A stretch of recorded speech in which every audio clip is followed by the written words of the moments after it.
Just what is it about the autumn that brings out the very best of baseball? There's a passion for our pastime that remains real through changing times. After decades of dominance, the New York Yankees were as familiar to the postseason as the falling leaves under a cool October sky.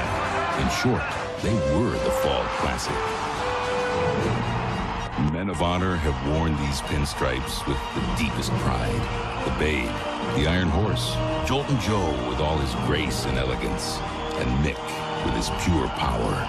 They played in an arena showered in history, rich in tradition, where their spirits still speak loudly. Today, I consider myself the luckiest man on the face of the earth. Today's Yankees have embraced the legend and have accepted the challenge to chase the history of the heroes whose numbers are worn no more.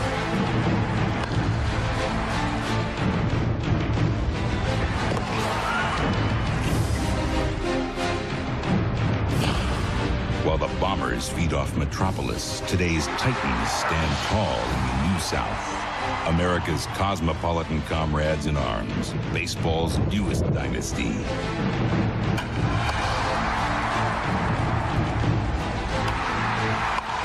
Although Atlanta possesses its own tradition, its recent history is what makes this team thrive. Respecting the past is what leads us to the future. In a season not soon forgotten, in the city that never sleeps, it's the team of the 90s versus the team of the century. It's the World Series on Fox.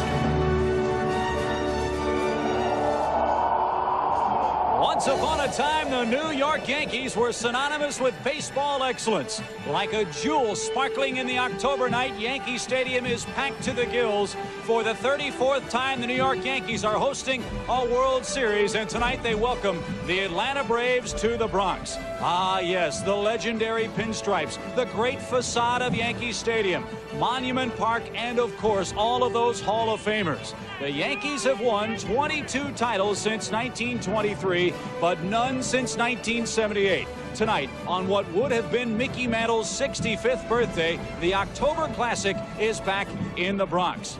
New York is the team of the century. The Atlanta Braves are the team of the decade. The Braves have played in 4 of the last 5 Fall Classics, winning last year and falling short in 91 and 92. When you think of the Braves, you think of their legendary slugger, baseball's all-time home run king, Henry Aaron. But this version of the Atlanta Braves has done it by winning the arms race. Their starting staff of Tom Glavine and Greg Maddux have won 5 consecutive Cy Young Awards, and tonight's starter, John Smoltz, looks to add to Atlanta's legend with his first. Market starting lineup. First for the Braves, Marquise Grissom will lead it off. Then it's Mark Lemke batting second at second with Chipper Jones hitting third. Fred McGriff cleaning up at first base. Javi Lopez, the NLCS MVP. Then it's Jermaine Dye in right, Andrew Jones in left, Ryan Klesko DHing hitting 8th, and playing short batting 9th is Jeff Blauser, the shortstop. A look at the Yankees defense with Derek Jeter, the rookie, at short. That defense playing behind the left-hander. 21 game winner, 24-year-old, it's Andy Pettitte. Andy Pettitte, a 4-pitch pitcher. We talked about his cut fastball right at the top. That was without a doubt his best pitch. Makes him very effective against right-handed hitters. He also throws an occasional curve, a good hard slider, and a change-up down in the zone. Bob, with that cut fastball into right-handed batters, the 2 guys that come into play, the left side of the infield, Derek Jeter at shortstop and Wade Boggs at third base. Boggs was sure hands, but he does not have a lot of range. Here's Wade. He's had a tough time at the plate.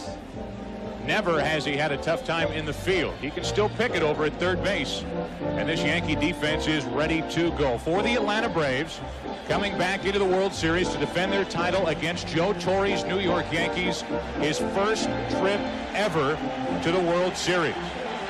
Talking to Tim McCarver the other day, said, now finally I have something to talk about with you guys. I know what you went through in the World Series. And he is here for the first time, and what an ovation he got during the starting lineups. Just sent chills down your spine. Deafening. Here's Marquise Grissom leading it off for Atlanta with Lemke and Jones to follow. And pitch number 1 of the 1996 World Series. Ball one. There you'll see Leyritz move in underneath the hands of the right-handed hitters. That usually indicates that Pettit's going to throw that cut fastball inside. Here he goes again. 2-0.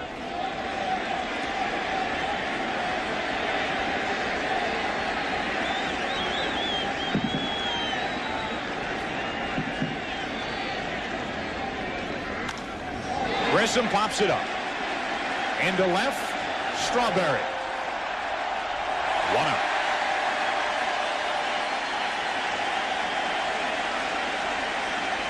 So a good start for Pettit. He falls behind 2-0, but he does himself and the Yankees a favor by keeping Grissom off base. And the batter now is Mark Lemke. It's cold. We're playing baseball.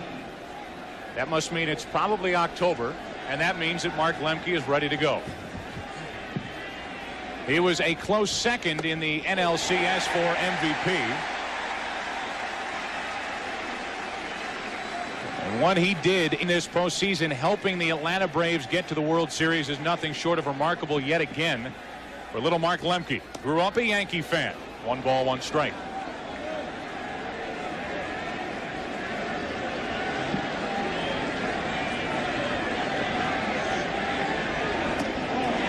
Big breaking ball is low and away. 2-1 as Pettit has fallen behind the first 2 hitters. That's not totally unusual. Pettit gives up more than a hit an inning. He walks his share of batters, 72 this season in 221 innings.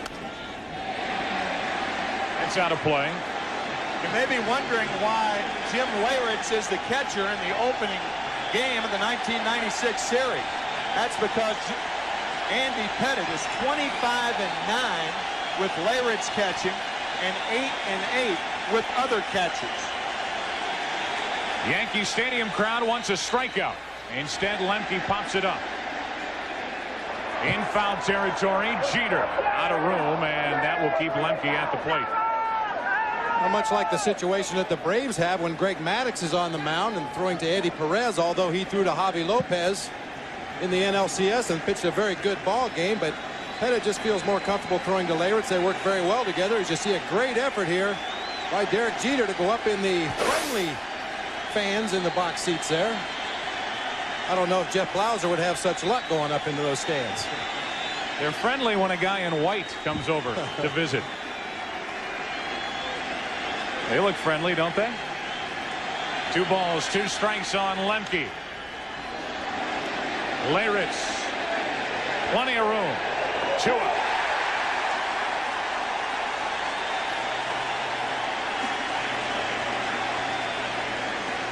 A lot of room behind home plate here at Yankee Stadium, directly behind home plate. You lose a lot of the foul ground as you move down the lines past the bases, but directly behind home plate, a lot of room to cover for a catcher.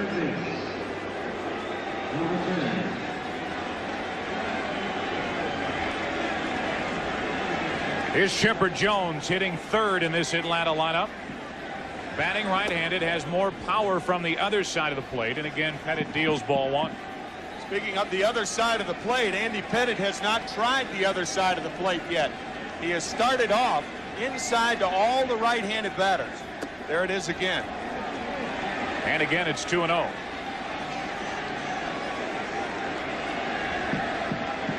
This is a dangerous pitch to Chipper Jones.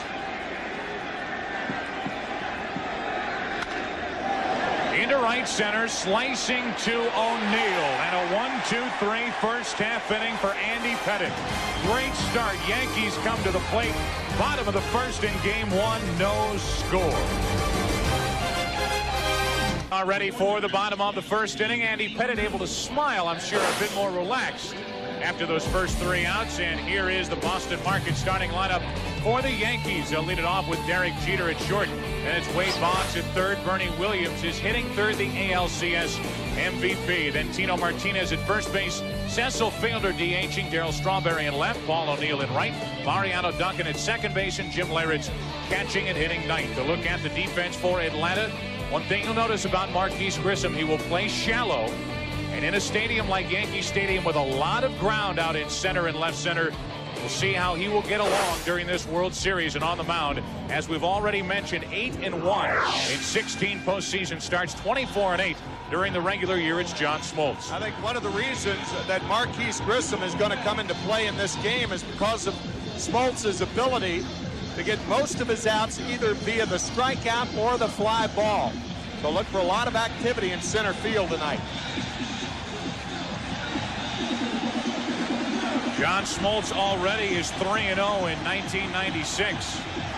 He won Game 1 of the division series with the Dodgers. And he won 2 games, including games 1 and 5 in the NLCS with St. Louis. Here is Derek Jeter. What a rookie season for young Derek.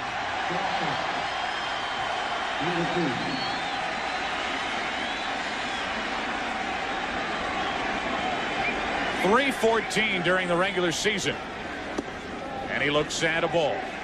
One thing that we've talked about off air a little bit, it's going to be interesting to watch these Braves pitchers, and maybe not necessarily with John Smoltz, but other Atlanta hurlers when an American League umpire is behind the plate. Jeter pops it up to the right side for Lemke. He struggles on pop-ups, but able to catch up to it, one away. Well, Joe, the reason for that is that, generally speaking, most American League umpires are not as liberal giving the outside corner that the Atlanta pitchers need to be successful. Greg Maddux will go tomorrow night. Fortunately for the Braves, they will have a National League umpire behind the plate, Terry Tatum. Here is Wade Boggs, only 3 out of 27 during the postseason. Looks at a strike. Behind home plate from the American League, it's Jim Evans. Terry Tatum, Tim Welke, and Steve Ripley on the bases. Larry Young down the left field line, and Jerry Davis down the right field line. To the left side, Blauser. 2 up, 2 down. So 2 away here in the first inning, and Boggs now 3 out of 28. This postseason, the batter will be Bernie Williams.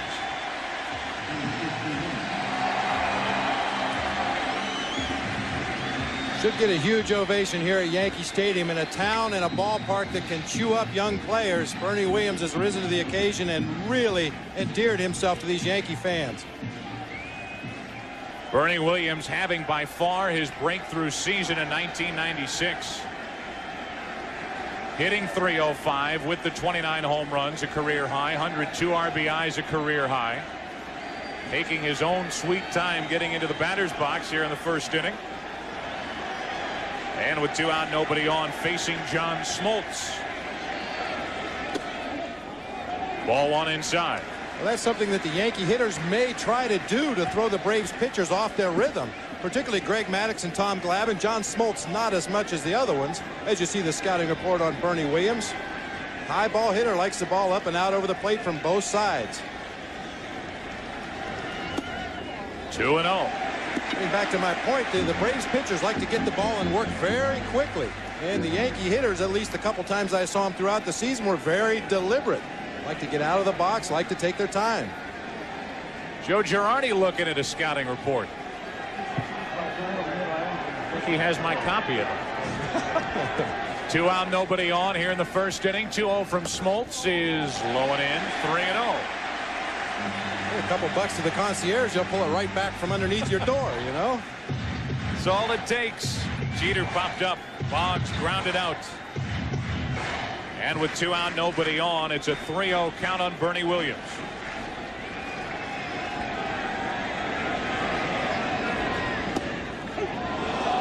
The old automatic on 3-0. It's 3-1. I have a feeling if John Smoltz throws that same fastball again, Bernie Williams is going to come out of his shoes. We just saw the scouting report. He likes that fastball up over the plate, and that was it right there. Got a shot at Tino Martinez. He waits on deck. Good pitch, 3-2. That was a much better pitch than the 3-0 pitch. You'll notice Javier Lopez moving away. Generally speaking, when a pitcher is behind in the count, it's best to go away from a hitter, especially a power hitter. When you're ahead in the count, that's the best time to go inside to a hitter. 2 out, nobody on. 3-2 is ball 4. And a first inning walk issued by John Smoltz. And John Smoltz showing his respect for Bernie Williams by throwing him a 3-2 split finger fastball after pumping 2 heaters in a row in there to run the count to 3-2. So the 2-out walk, and that brings in Tino Martinez. Hard to believe Tino Martinez in the postseason hitting only .216, but no runs driven in.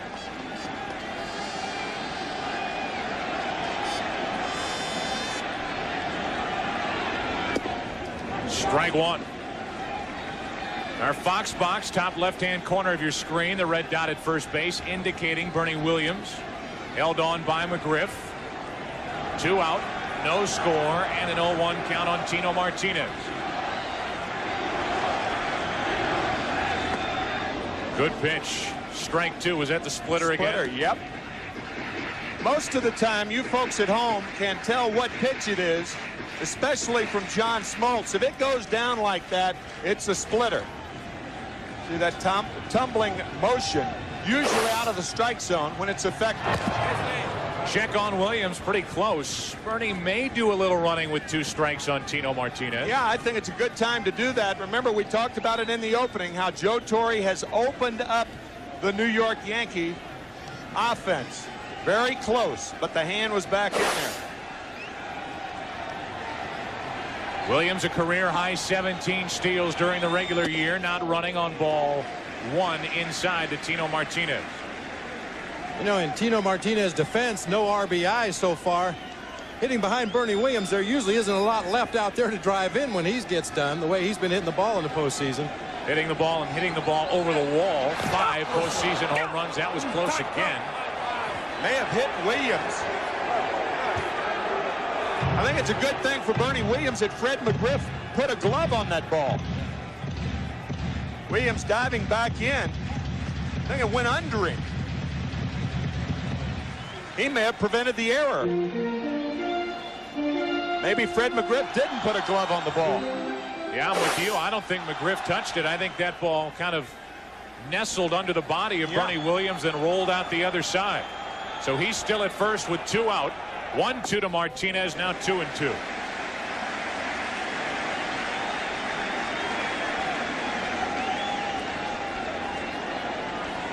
Big Cecil waiting on deck.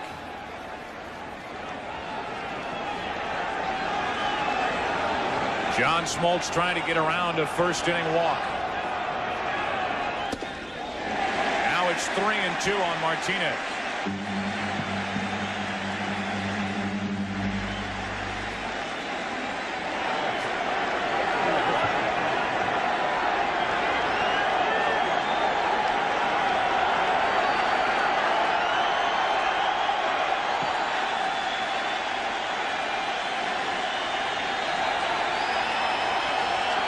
Runner goes, ball 4.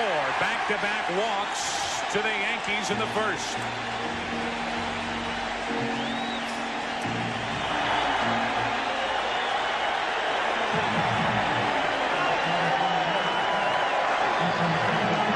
Well, we talked about Cecil Fielder, a lethal low ball hitter. He and Darryl Strawberry love the ball around the knees. They have a problem with balls upstairs. That ball down and in, down over the plate, that's his power zone.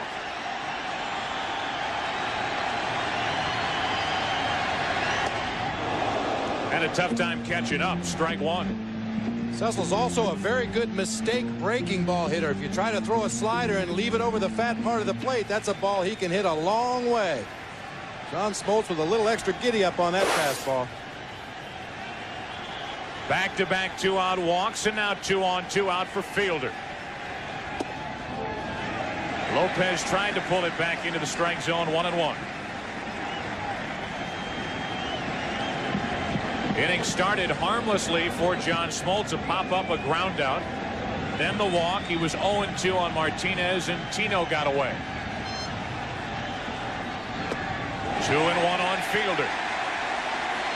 With Cecil at the plate, the Braves are using a little mini shift. They have Mark Lemke very close to the bag at second base, and all the infielders playing very deep with Cecil Fielder at the plate, who does not run that well. They're going to try to cut off any potential base hit that might get through the infield because they know they still have time to throw him out at first base.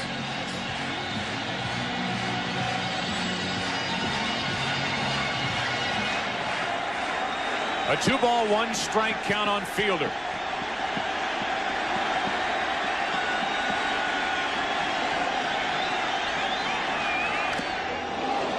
Two and two. That was an uh-oh pitch by John Smoltz. That ball is hittable. It was away, but it was down in the zone that Cecil loves it. Usually when you see that foul ball go straight back like that, that means the hitter was right on the pitch. So now 2 on, 2 out, and a 2-2 count on Fielder.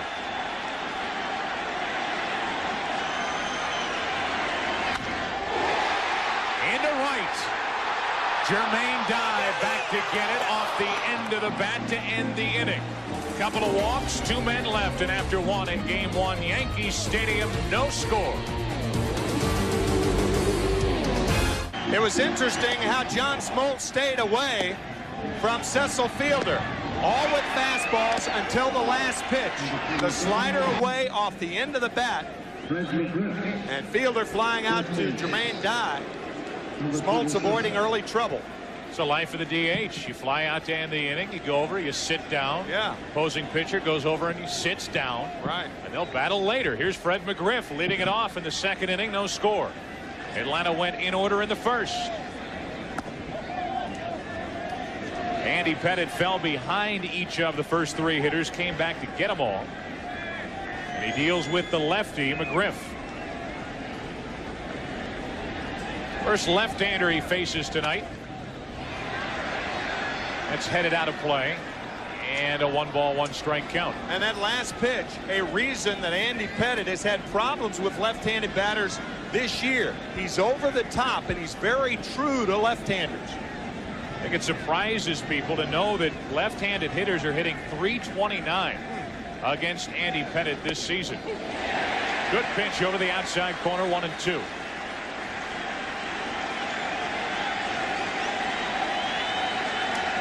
Sweeping breaking ball here from Andy Pettitte. Layward set up just off the corner. Got it. 1 away here in the Atlanta 2nd.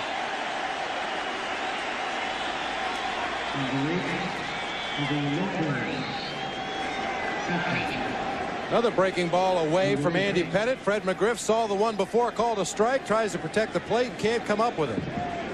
Even though Pettitte has given up a high average to left-handed hitters, only 1 of the home runs that he's given up this year out of the 23 were given up to a left-handed hitter. Here's Javier Lopez, the NLCS MVP. Like to buy a vowel, please. Javier Lopez hit .542 during the NLCS. During the postseason, .484. For the regular year, as you see, .282 with 23 home runs.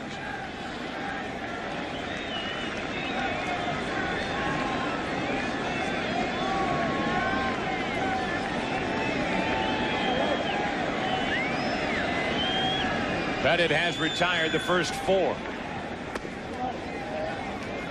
1-1 on Lopez.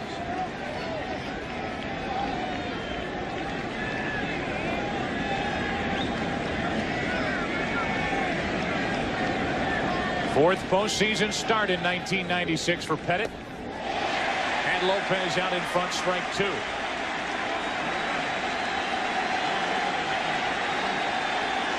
Mel Stottlemyre, the pitching coach for the Yankees.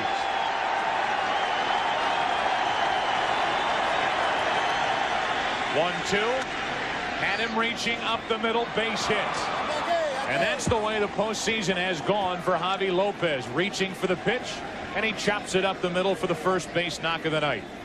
Well, up until 2 strikes, Javi Lopez likes to pull the ball. He likes to look for a pitch from the middle in down that he can pull to the left side. But after he gets to 2 strikes, he's a defensive hitter, just tries to get the bat on the ball.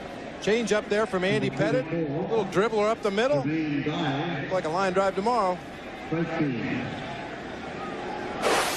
So 1 on, 1 out as Jermaine Dye stands in. Dye batting in the 6th spot as they have Klesko, their DH, hitting 8th. Broken bat, ground ball foul. carried that bat all the way from Atlanta, and on the first swing, gone. And these guys all get brand new bat orders for the postseason. A lot of them choose to stay with their regular bats, but that looked like a brand new one. Got one swing and headed for the woodpile. Depends on what kind of year that you had. That usually determines whether you use that bat or not. If you had a good year, you're going to stick with your gamer. If you had a bad year, you're going to use your World Series issue. 1 on 1 out here in the second inning for Atlanta.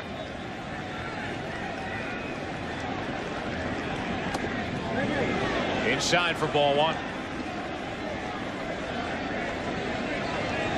Jermaine Dye, one of 2 rookies starting for the Atlanta Braves tonight. Andrew Jones, who hits behind Dye, only 19 years old. Dye is just 22. 1 on 1 out, and a 2-ball 1-strike count from Pettitte. Andy Pettitte wearing out that inside corner to right-handed batters. A pretty good hit and run situation right here. Pettitte, like Smoltz, throws a lot of fly balls. He is not a ground ball pitcher. Good time to put Lopez in motion. Not running on 2-1. Now it's 3-1.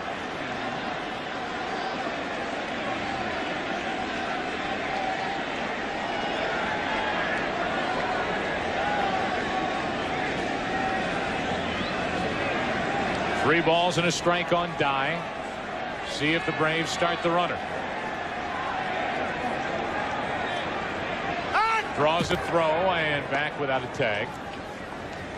It's one of the weapons in the arsenal for Andy Pettitte, that very good pickoff move. He picked off 11 during the regular season. And 12 last year. Only 2 this season, however, after the All-Star break. 1 on 1 out, runner not going, and a full count now on Dye. The reason for that, Joe, is they stopped running against you. 9 pickoffs before the All-Star break, 2 after. The guys, when they got to first base, they simply didn't run.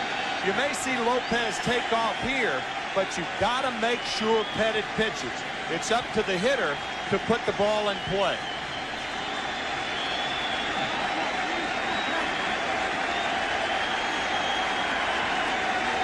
Not going, and that's into left down the line for Strawberry.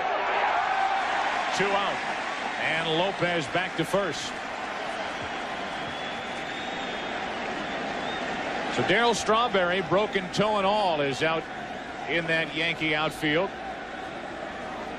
Says he knows his own body. He knew he would be ready to play when the curtain came up on the '96 World Series. You can see that protective guard on his right foot down around the toe area. And even with the wet track, and it has been raining constantly for about a day and a half, Strawberry is out there and looks good so far. 1 on 2 out, and the batter is Andrew Jones.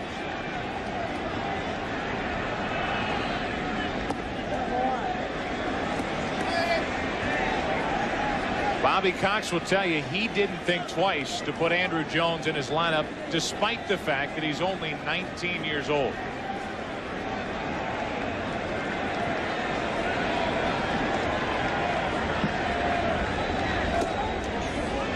Inside again, it's 2-0. You notice when Pettitte, as you look at Bobby Cox, when Pettitte misses inside to right-handed batters, you better miss in off the plate. If you let that fastball stay on the inside part of the plate, that's long ball territory. Full swing by Andrew Jones, 2-1. Now see, like Smoltz, Pettitte behind in the count, so he went away from Jones after missing with 2 fastballs inside.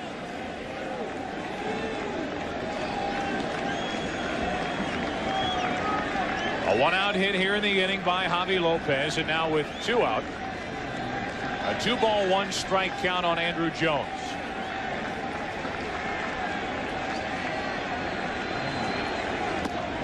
Caught the corner, 2-2. So what Jim Leyritz did then, he moved inside, then moved outside. And the reason catchers do that is they try to avoid setting up too early. Leyritz was inside, now outside, and Pettit slices the outside corner.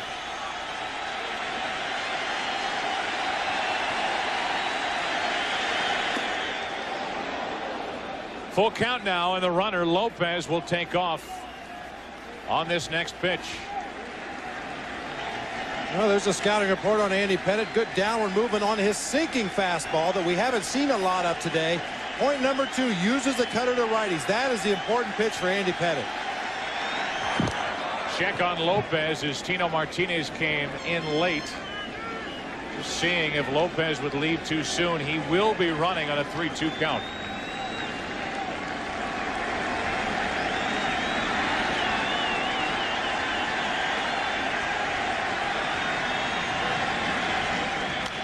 Long drive into left field. At the track, at the wall, it is gone. Andruw Jones, his second postseason home run, and it's 2-0 Braves in the second.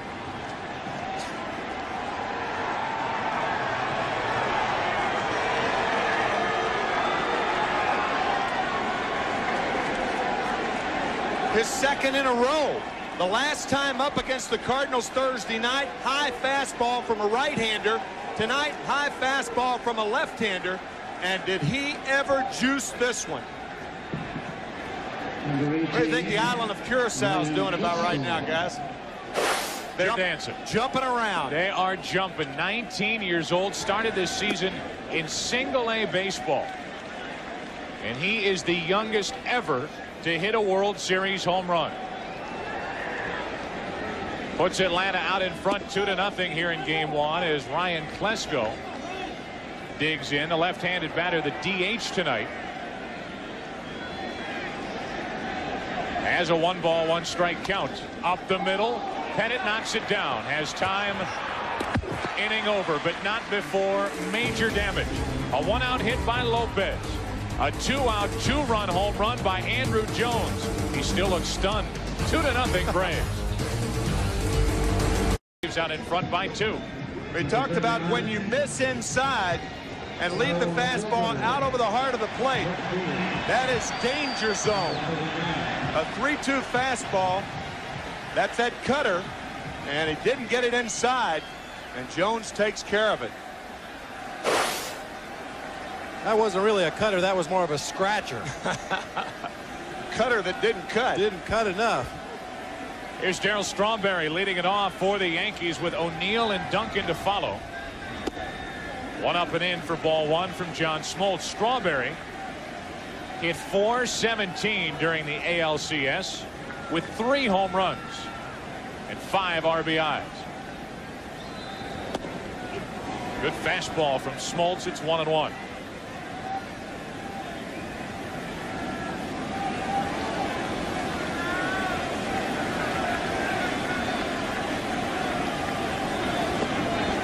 Bottom fell out of that pitch. Strike 2. Well, after throwing 2 high, hard fastballs to Darryl Strawberry, he comes back with that split finger that looks like a good low strike where Darryl likes it. And then, as you said, the bottom falls out.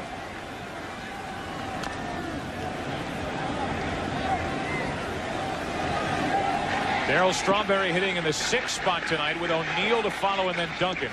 So 6, 7, and 8 with Leyritz catching and hitting 9th. Atlanta out in front by 2 on the 2-run home run by young Andruw Jones. Into left field for young Andruw Jones. 1 away. So 1 down here in the Yankees' second, and the batter will be Paul O'Neill.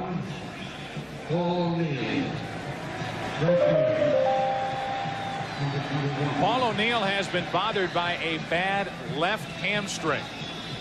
Joe Torre telling us it's really nothing that's going to get better until the postseason is over and O'Neill has a chance to rest his legs for about a month. And O'Neill only 3 out of 11 in the American League Championship Series. Up and in, ball 1. That's even more of a reason why the wet grounds here at Yankee Stadium, or the possibility of wet grounds, were a factor. The Yankees with a couple outfielders banged up, including Paul O'Neill, and that wet turf was really going to be tough on those injuries. One out, nobody on, and O'Neill looks at ball 2.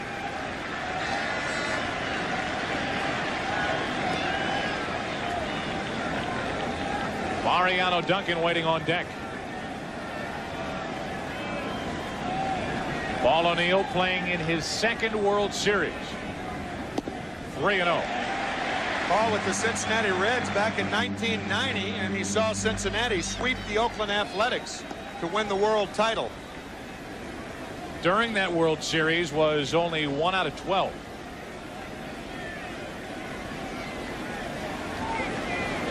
Waiting for a 3-0 pitch from John Smoltz.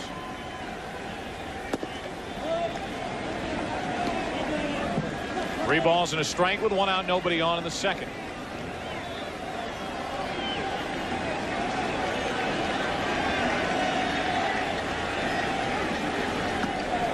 A 1-out walk, and the third walk issued by Smoltz already. John Smoltz walked only 55 during the regular season. And he issues a 1-out walk to O'Neill here in the second after walking both Williams and Martinez back-to-back in the first. Seems to be having trouble spotting his fastball here early in the ballgame, missing up high a lot early in the count. Missed down low that time to O'Neill to issue the walk. So 1 on, 1 out for Mariano Duncan. It's with his third different team playing in the World Series. Duncan was with the Reds in 1990, with Paul O'Neill, with the Phillies in 93. And here he is with the Yankees after a great regular season, hitting .340. And .406 in this ballpark. Breaks his bat, pops it up. Lemke gives it a look, foul ball, and he's there for the second out of the inning. So this Yankee Stadium crowd, which during the pregame introductions was going crazy, has yet to really have a reason to put their hands together so far tonight. Well, certainly not on this broken bat from Mariano Duncan. A good fastball low and away. Hits it right off the very end of the bat. Another bat shatters. We've seen a lot of that in the postseason this year. Yeah, Bob, a pitcher and a catcher, what they try to do, and their primary job, is to keep the ball off the fat part of the bat. And Smoltz did it beautifully there as Duncan hit it right off the end of the bat. Now with 2 out and the runner at first, O'Neill, here's Jim Leyritz.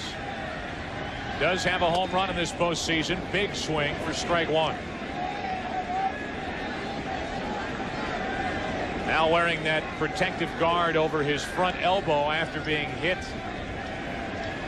during Game 2 of the division series with Texas. Missed the inside corner, 1-1, as Smoltz is over 90 miles per hour.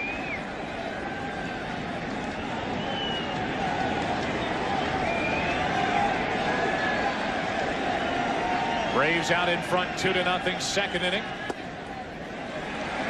And a 2-1 count on Leyritz.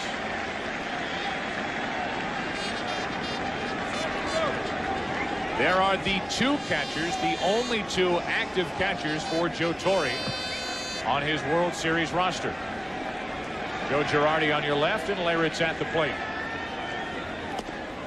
3-1. We asked Joe before the game who would be his third catcher in case of an emergency, and Joe said Luis Sojo, I think. Crowd jumps back into it with a 3-1 count on Leyritz. Back to the bases on balls for John Smoltz. He walked 2 in the first.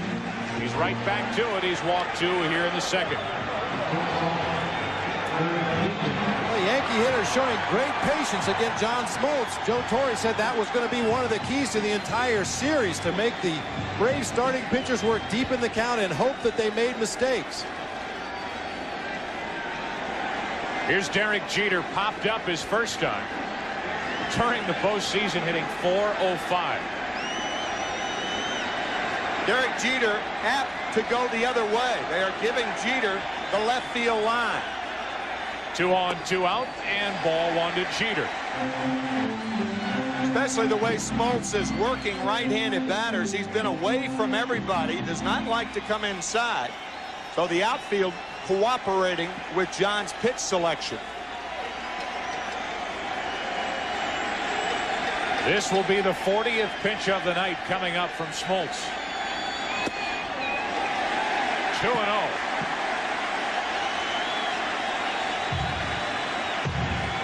And I think we're seeing what you alluded to earlier, Tim, an American League umpire behind the plate, not willing to go off of that outside corner and call a strike.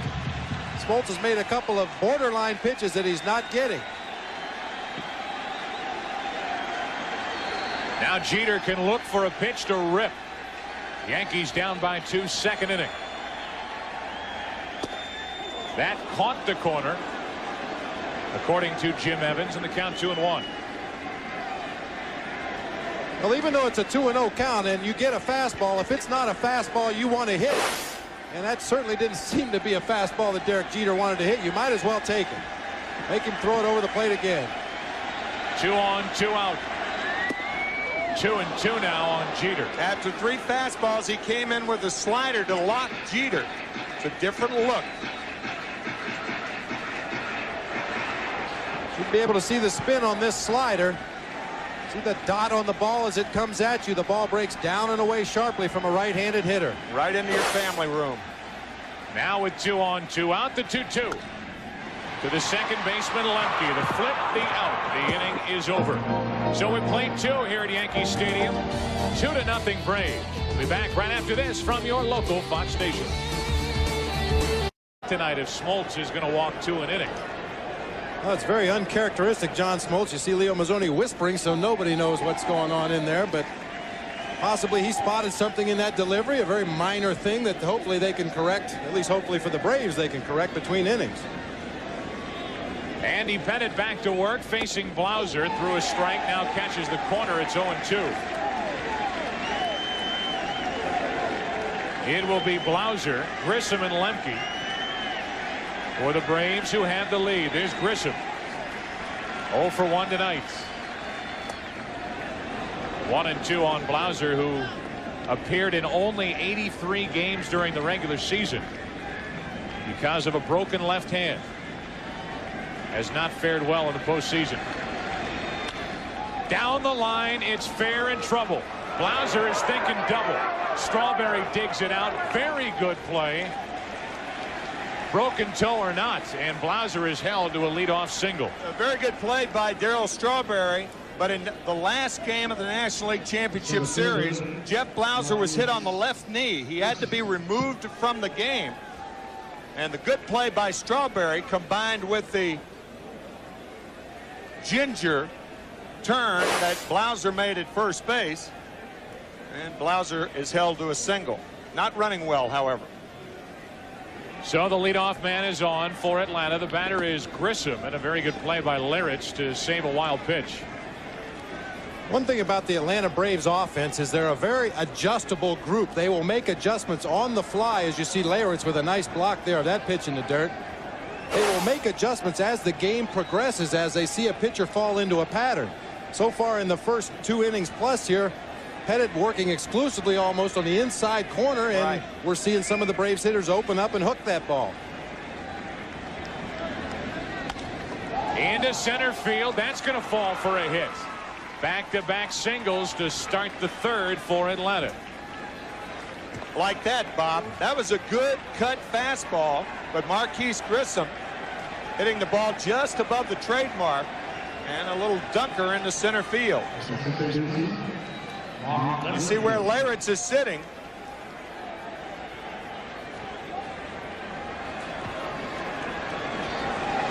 They appear to be looking for that ball inside, however.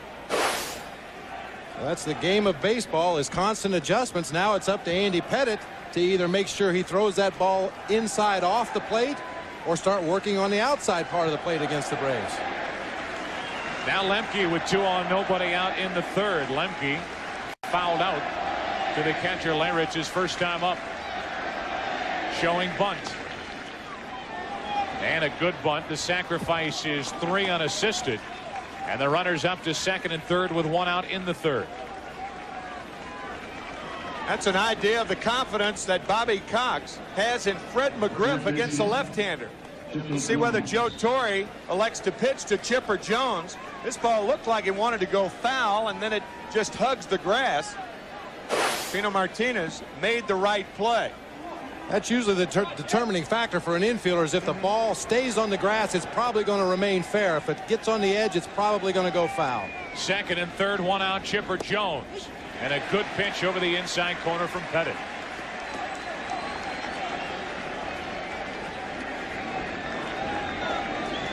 Chipper lined out to right his first time up.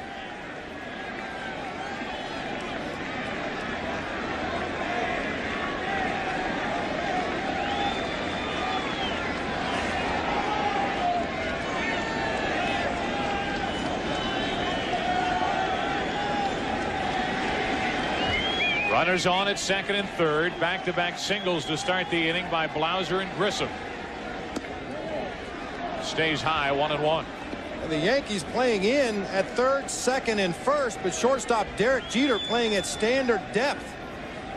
They're going to try to cut that run down at home plate if it's hit to any of those three playing in. Jeter playing deep to give himself some range to keep the second run from scoring on a base hit. That's to the right side and out of play for strike two.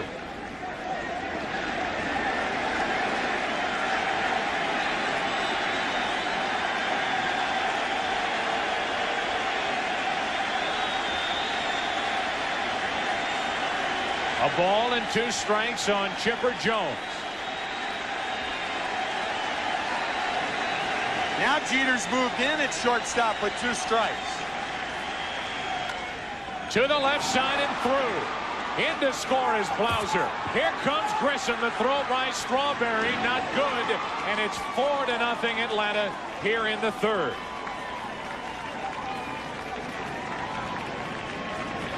So Derek Jeter, who was playing back, as Bob said, up to 2 strikes, moved in with 2 strikes. It is doubtful that he gets to this ball to prevent a single. If he were back, it probably would have been a base hit, but he could have knocked it down if he were back and prevented Grissom from scoring. I think definitely from where he was positioned up until 2 strikes, he would have been able to at least get a glove on that ball and keep it in the infield. So it's a single for 2 RBIs off the bat of Jones. He takes second on the throw, stealing third. The throw by Leyritz not in time. Chipper Jones steals third, and he's at third with only 1 out.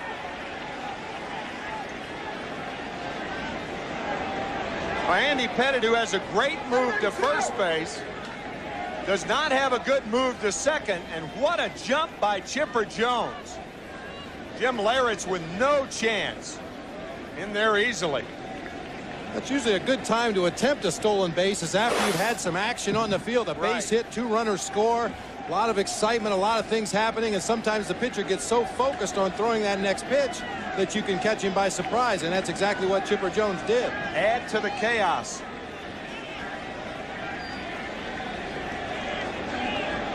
Now the infield in for the play at the plate. Runner at third is Jones. 1 out here in the third with the Braves already up by 4.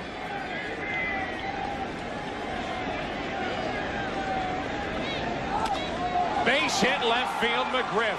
And it's 5-0 Atlanta as they have scored 3 times here in the third.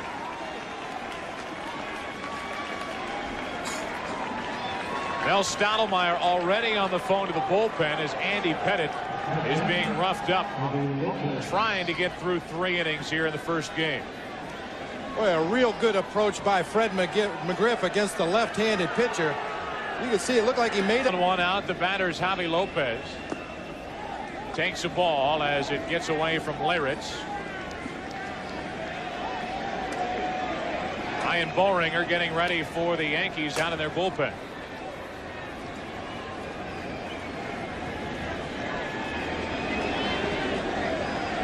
Not the kind of start the Yankees or Pettit had in mind here in game 1. It's a 5-0 Atlanta lead, and there's a strike to Javi Lopez, 1-1. I think so far it's a matter of Andy Pettit going to the well too often inside. He hit on another inside fastball. This is the second time through the lineup for the Braves, and as Bob said, they're starting to zero in. The ball Chipper Jones hit to left field was a ball down and in. Down and in, out of the strike zone. 2-1 on Javi Lopez. The only out this inning was on the sacrifice bunt laid down by Mark Lemke.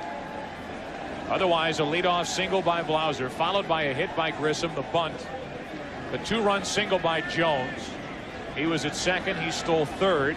And the RBI hit by McGriff. And in a blink, it's 5-0 Atlanta. McGriff at first, 1 out. Big swing by Lopez, 2-2. You can see Leyritz very active behind the plate, moving out on the outside corner early and then shuffling in underneath the right-hander's hands. But the pitches are just not getting in there with the same kind of zip that they did during the regular season, and these Brave hitters are sitting on that stuff inside.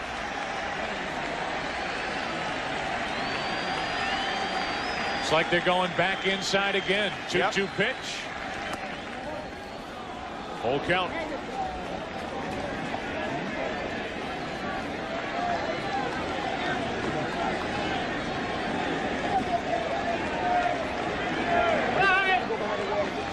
One on, one out. 3 runs home in the inning, and the 3-2 to Lopez instead. A check on McGriff, who may be running.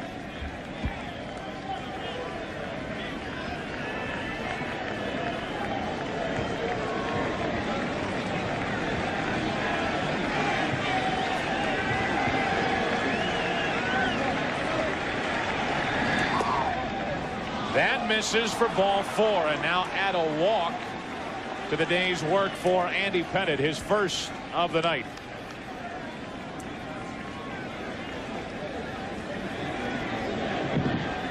Well, you cannot dig yourself so deep of a hole here early in the ball game that it puts that much pressure on your offense. Joe Torre on his way out to the mound right now.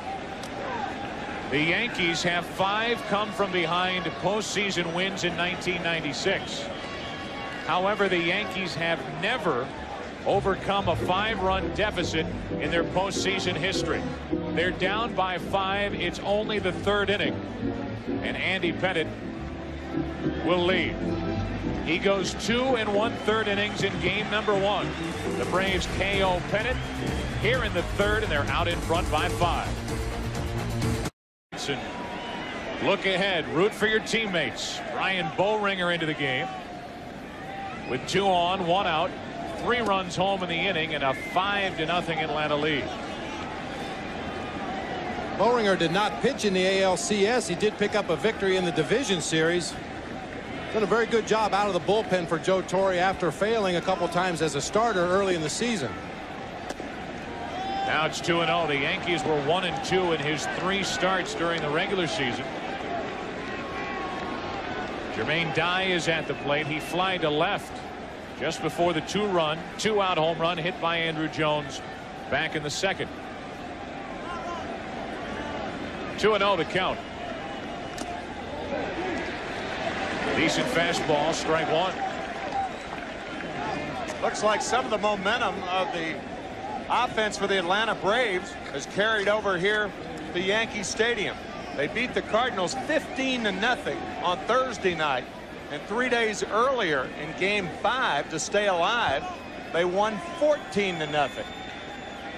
2-1 the count. Now 2-2.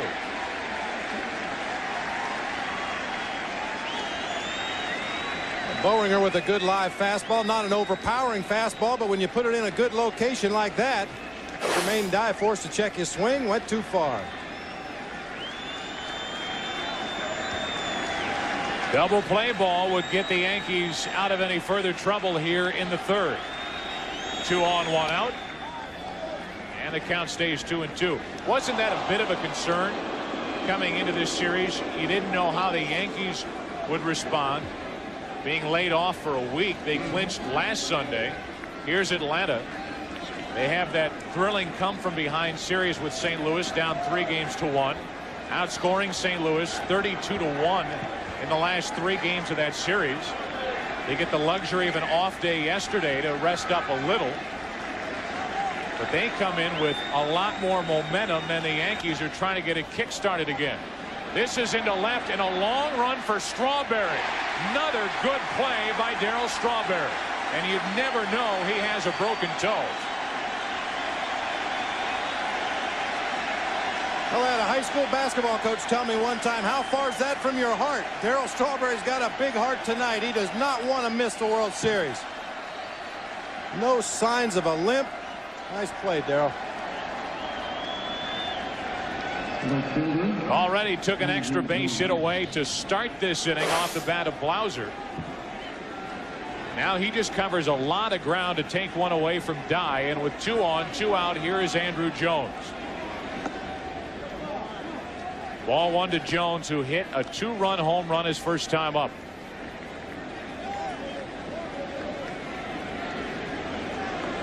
Did not appear at the plate during the division series with the Dodgers. Finished strong in the NLCS against St. Louis, 1-1. Last time up in the second inning, 1 on, 2 out. Look at this swing. Rather full. A lot of leverage right there. Now 2 on, 2 out, 1-1 pitch. Strike 2 from Boehringer. Prior to that home run by Jones, the youngest player to hit a home run in the World Series, Mickey Mantle, when he was 20 back in 1952. Boehringer trying to keep this just a 3-run inning. Gets under it. Down the left field line and out of play.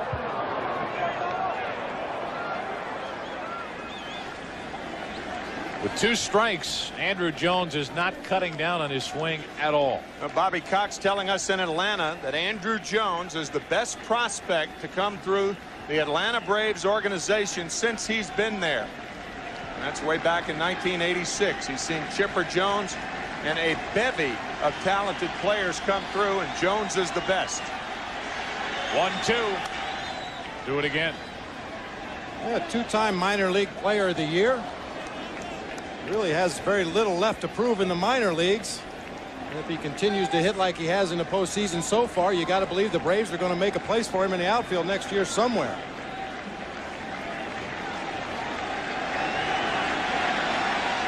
One and 2 the count. 2-2. You talk about missing with a fastball. Jim Leyritz sitting inside off the plate, and Boehringer throwing it outside off the plate. Leyritz with a good play to prevent a wild pitch. Now the 2-2 to Jones. Full count, and the runners will go. Klesko waits on deck, and now Klesko will deal with a right-handed pitcher in his next at bat.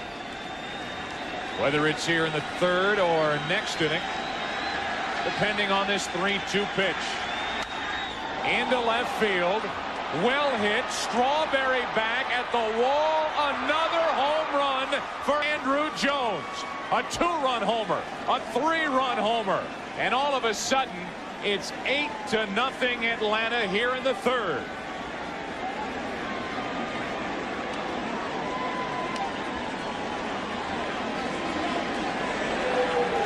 What a performance by the 19-year-old Andruw Jones. And we're only in the 3rd inning. A hanging slider from Boehringer, and Jones knew it. Wow.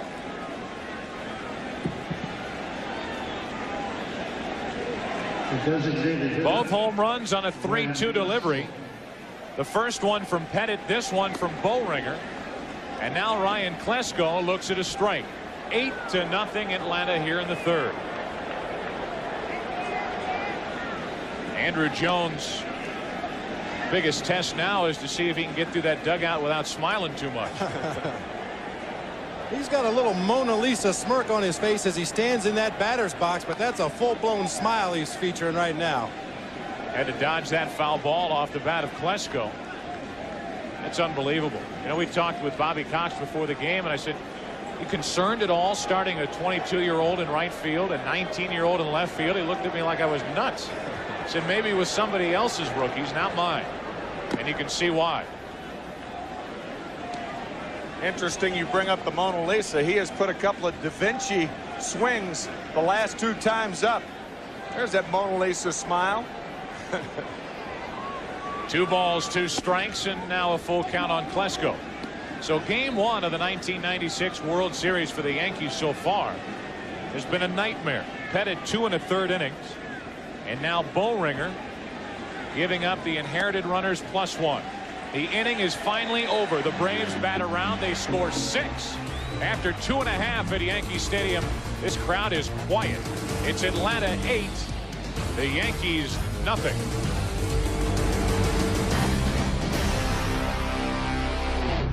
Third inning, and Wade Boggs leads it off, looks at a ball. John Smoltz is handed 8 runs of support. Boggs 0 for 1. Make it 0 for 2. And the leadoff man for the Yankees is gone. Non-stop Fox. And I guess when you wait for your show to return, you come out to the World Series and support the Yankees. They can't enjoy what they're seeing so far. That's Scott Wolf and Paula DeVick. Look like they're having fun nonetheless. 1 out, nobody on, and Bernie Williams up there pumping strike 1. In tonight's game, it's been a party of 1 for 5. 5 RBIs by Andruw Jones,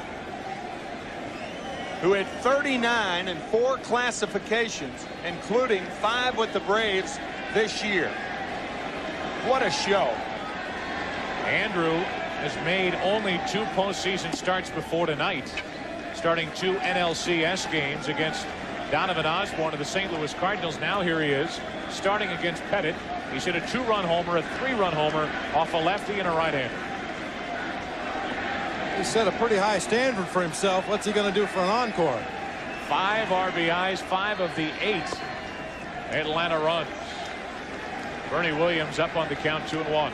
When the Yankees were last in a World Series, Andruw Jones was 4.5 years old on the island of Curacao. He's really intimidated by Yankee Stadium. Huh? Absolutely.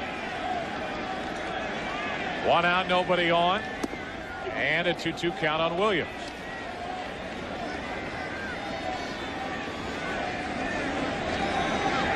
Tino Martinez waiting on deck.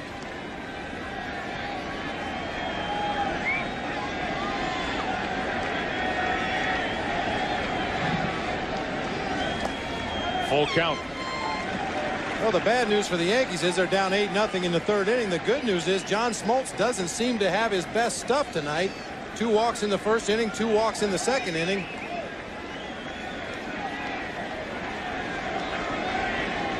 It's 3-2 on Bernie Williams.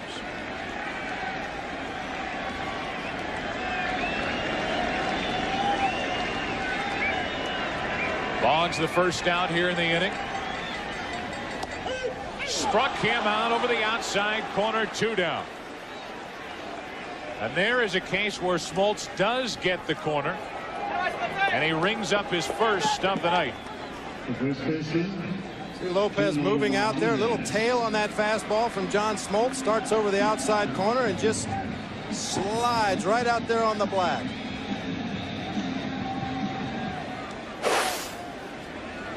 The bad news for the Yankees is, as John Smoltz struggled early, this 8-0 lead has allowed him to settle into this game and try to find a rhythm.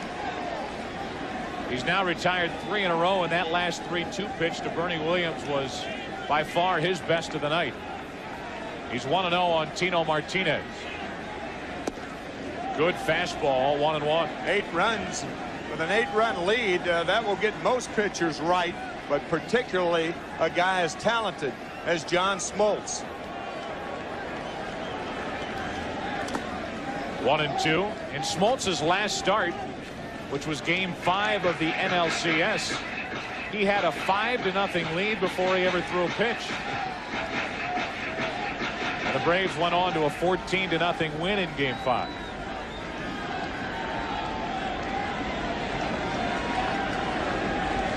Two out, nobody on here in the Yankees' 3rd. A 1-2 to Martinez. In on the hands, it'll stay 1-2. They're going to need a whole lot of production from somebody. And so far, the Yankees have been held hitless. That's rare. More out of the strike zone than in it from Smoltz. 1-2 to Martinez. We'll do it again.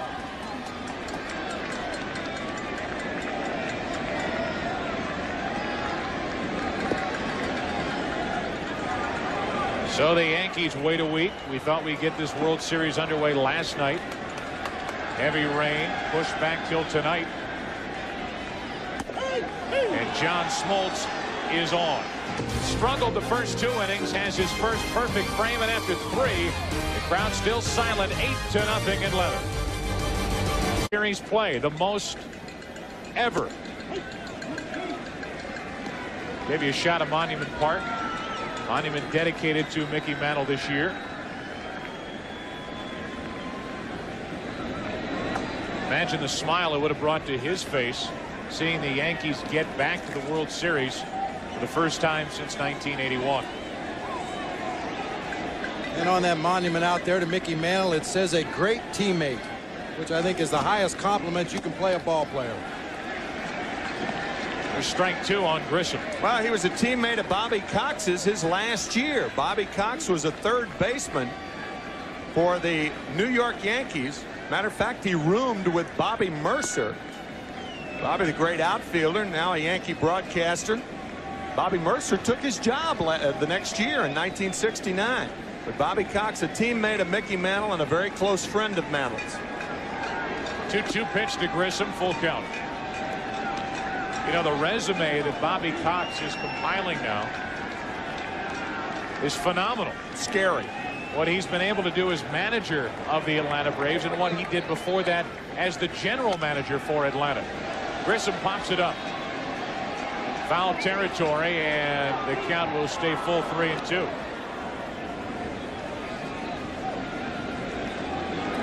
Monument Park has been here at Yankee Stadium since 1932. To stroll through Monument Park. First monument, Miller Huggins, responsible for 6 pennants, 3 world championships.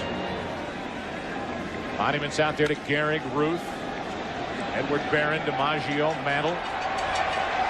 Grissom flies to left.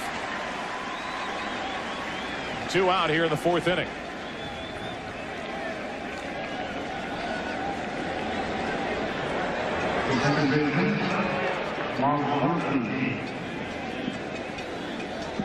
One of the plaques out there is for Whitey Ford. When you look at his career and his numbers and his World Series experiences, the tradition that just knocks you over the head when you walk into this ballpark. Ballpark that first saw baseball in 1923. The lease is up in 2002, and there's some question as to what the future of baseball in the Bronx and baseball in Yankee Stadium will be. It is hard to imagine Major League Baseball without Yankee Stadium. 2 out, nobody on here in the 4th inning for Lemke. 0-2 the count. Boehringer missed the outside corner. 1-2. Talk about the parking problems here in the Bronx and around Yankee Stadium. You would be hard pressed to find any ballpark in baseball that had more access from rapid transit system than Yankee Stadium. It's one surefire way to get in and out of this ballpark. Rapid transit system, and other than rapid transit systems, the Major Deegan. That's the highway that runs by Yankee Stadium. 1-2 on Lemke, and that's down the left field line. Slicing into the corner for a foul ball. Had an opportunity during the division series. The Yankees were playing the Texas Rangers to take the subway back to Manhattan, the number 4 train. 4 train, yes, sir. Got there in a hurry.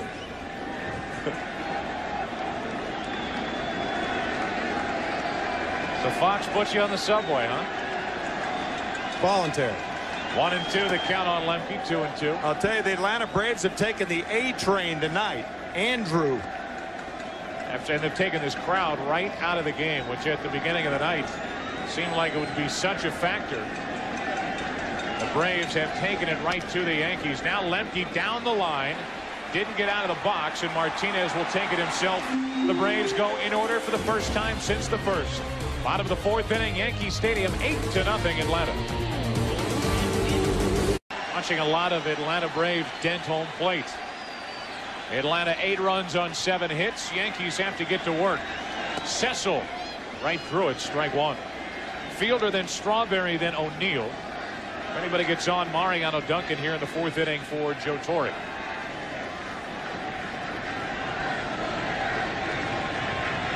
Cecil flying to right off the end of the bat his first time, and now in the hole 0-2. Well, Smoltz has a couple different ways he can go now. We talked about up the ladder in the pregame show, a good high fastball here, or that split finger down in the dirt, try to get Cecil to chase it. Another thing we've seen from Smoltz in this postseason is him drop down and pitch sidearm. Over the top, right down the middle, see you later. And the third strikeout in a row for John Smoltz. That'll bring in Darryl Strawberry, talking about his unselfish play and the unselfish play of his teammates. Nobody over here really wants to be a hero. We don't need heroes. We just do it together, and whoever wins the game that night wins it for us. Nobody tries to stand out and be a hero over here. Everybody pulls for each other. You know, a lot of times you hear athletes say that. It's a bunch of bull. But when you look at this Yankee team, when Strawberry has been on the bench, or Fielder has been on the bench, or Wade Boggs has taken a backseat to Charlie Hayes, you have not heard a lot of complaining. That's out of play off the bat of Strawberry for strike 2. Well, this ball club, this Yankee club, so unlike the great Yankee teams 1977, 78, the 81 team. The Yankees beat the Dodgers in 77, 78. They lost to the Dodgers in 1981. Totally different makeup of that club. 0-2 on Strawberry. Just missed the inside corner as Smoltz is looking for his 4th strikeout in a row. There's Charlie Hayes, a late addition to this team. Guy who found himself in the Yankee lineup with Wade Boggs on the bench. 2-2 on Strawberry.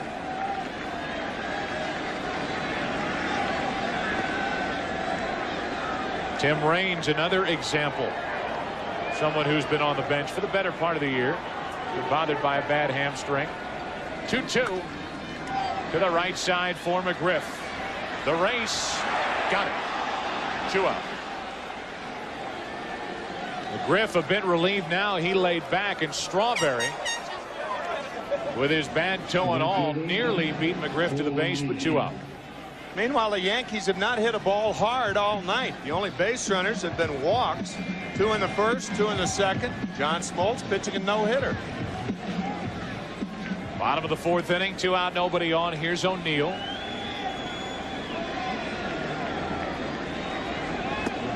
There's ball 1.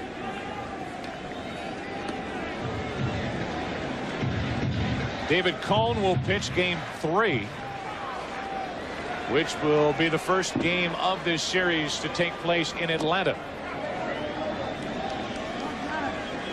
We'll all head back to Atlanta after game 2 tomorrow night, which will match Greg Maddux for Atlanta against Jimmy Key for the Yankees. Because of that rainout last night, Bobby Cox able to bring back Maddux in game 2. Prior to that, Denny Nagel, the left-hander, was scheduled to start tonight's game if tonight's game would have been the number 2 game, but now Nagel has been moved back to Wednesday night. 2 out, nobody on. 3-0 pitch. And O'Neill with his club down by 8. Tanking all the way. There's Jimmy Key. Start tomorrow night.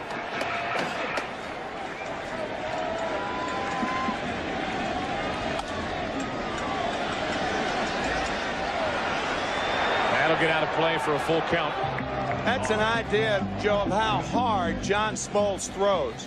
When an accomplished hitter like Paul O'Neill, who batted over 300 this year, is looking for a fastball, gets a fastball, and still fouls it off the other way. It's an indication of how tough John Smoltz is. Even when you get a predictable fastball, you're late on it. Into center field, carrying to Grissom, and Smoltz has retired 7 in a row. We are through 4 at Yankee Stadium, Game 1, 8-0 Atlanta. We are through 4 innings here in Game 1 of the 1996 World Series, and it's all Atlanta so far. Chipper Jones will lead it off. He knocked home 2 back in that 6-run 3rd inning. Later scored a run, and he's up there pumping, batting left-handed for the first time tonight. Strike 1. Well, the big job for Boehringer right now is to just try to put some zeros on the board. Trailing 8-0, realistically, your chances aren't that great, but you got to try to save as much of that bullpen as you can. 1 ball, 1 strike. You know, Joe Torre doesn't have to go through 4 or 5 pitchers in the first ball game of a series when he knows how valuable that bullpen is going to be. A bullpen which so far in the postseason has 5 of the 7 wins by the Yankees. Bullpen is 5-1. The starters 2-1 and 3 decisions. 2-2 on Chipper Jones.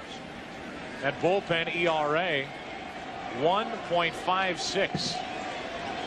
Jeff Nelson a big part of that.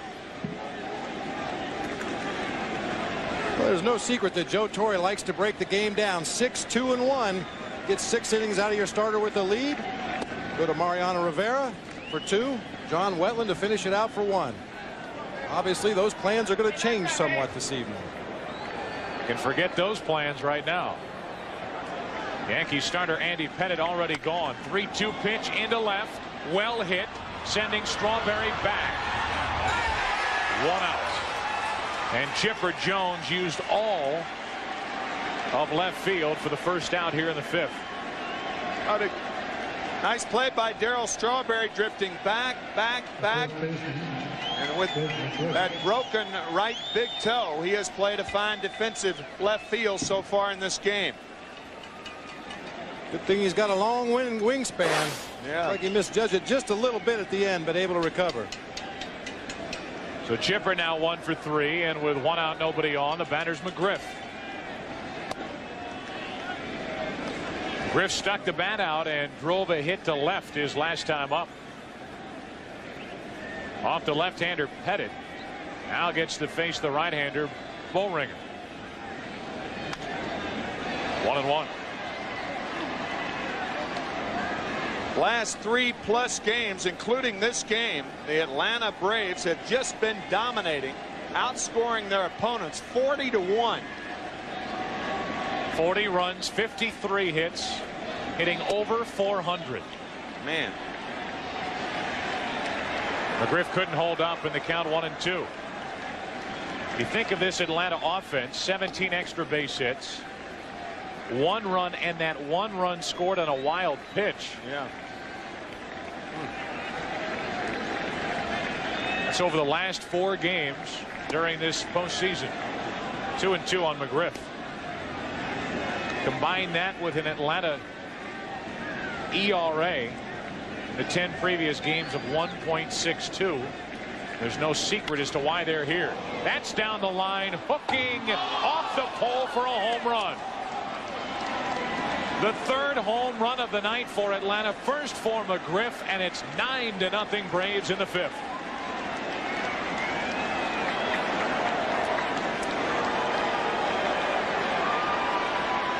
And that home run off the bat of McGriff carried its own sound effect as it clangs off the fair pole down the right field line, and the fans throw it back.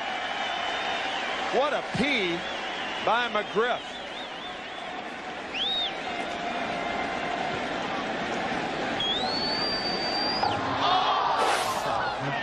I thought we had that pole mic. Don't need it. Any Mike will pick that up. 1 out, nobody on, 1 run in, and a strike to Javi Lopez. You know, we touched earlier briefly about the deepness in the gaps in center field here at Yankee Stadium, but the short porches down both lines can be taken advantage of by pull hitters. One ball, one strike on Lopez. Coming up in the 9th inning, Tim, Bob, and I will award today's Chevrolet Player of the Game. We might go ahead and do that right now. One ball, one strike. That's back and headed out of play for strike 2. However, there's all votes in right now for Andrew Jones. Don't forget about Smoltz. Yeah, right. Who's gone 4 hitless.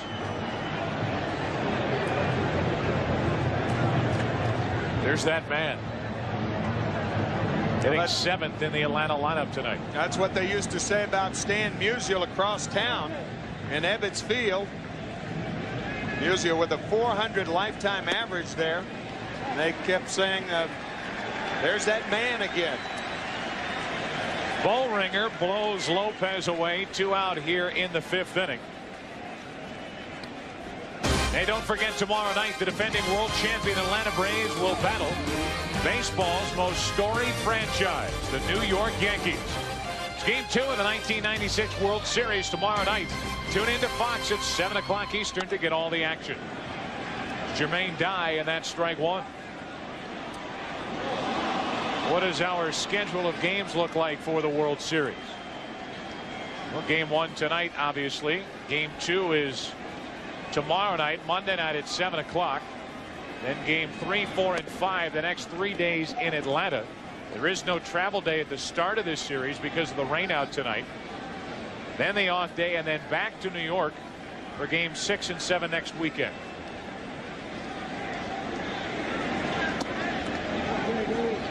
Two balls and a strike on Jermaine Dye, who is 0 for 2.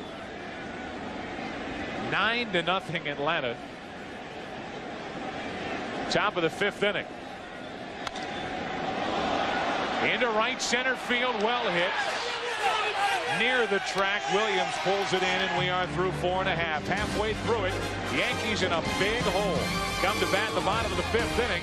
Smoltz and the Braves out in front by 9.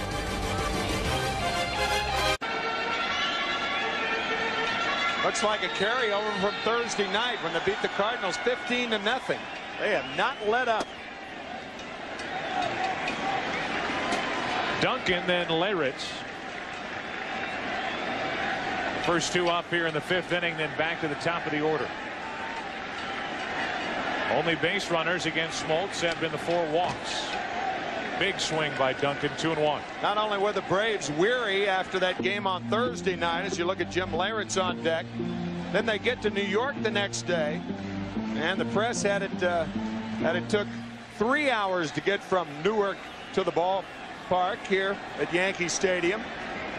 That's foul. Bobby Cox telling us today that it took 4 hours to get from the Newark airport here to Yankee Stadium. Then they worked out for about an hour and a half, and it took them 2 hours to get back to the hotel because of all the rain on Friday night. Showing no signs of weariness so far. 2 balls, 2 strikes. That's into right field off the end of the bat for Jermaine Dye. That's Jermaine's first chance to get acquainted with the fans out in right field. 1 out. Here in the bottom of the 5th inning, this copyrighted telecast is presented by authority of the Office of the Commissioner of Baseball and may not be reproduced or retransmitted in any form without express written consent. 1 out, nothing shaken for the Yankees. 5th inning. Here's Leyritz. Well, it's been a topic of conversation before concerning rest. Is it more to your advantage to have the time off to enable some injuries to heal, enable some guys to get extra batting practice, extra rest? Or is it more to your advantage to come right out of one series and into another? 1-1 on Leyritz. I do believe yesterday was an important day for Atlanta to get off, however. For no other reason, it allowed Bobby Cox to get his rotation in line. Right. There's a strike, and it's 1-2. But you talk to Bobby Cox, and he says, "No, I don't care. If I had it the other way, if I had Nagel going in Game 2, you're going to see them all anyway. Who cares?" It's the way he approaches it. I guess it's that easy when you have this kind of pitching. 1-2 on Leyritz. Got him. 2 out, and that's 4 strikeouts for Smoltz.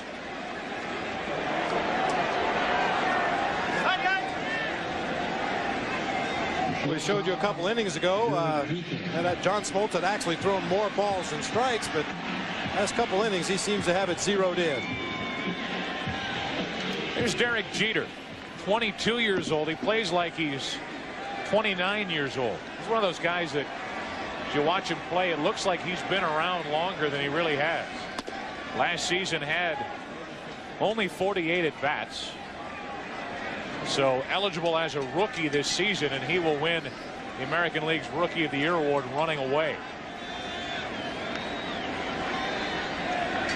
Hitting over 400 this postseason. 1 ball, 1 strike. Last Yankee shortstop to win the Rookie of the Year award, Tom Trish, back in 1962.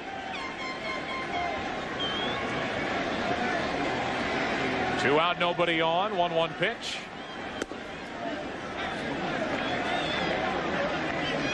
It's hard to argue with a .314 batting average, 10 homers, 78 RBIs, and also playing the second most demanding position on the field and playing it very well. 2 balls and a strike. I would assume the most demanding would be the position that you two played.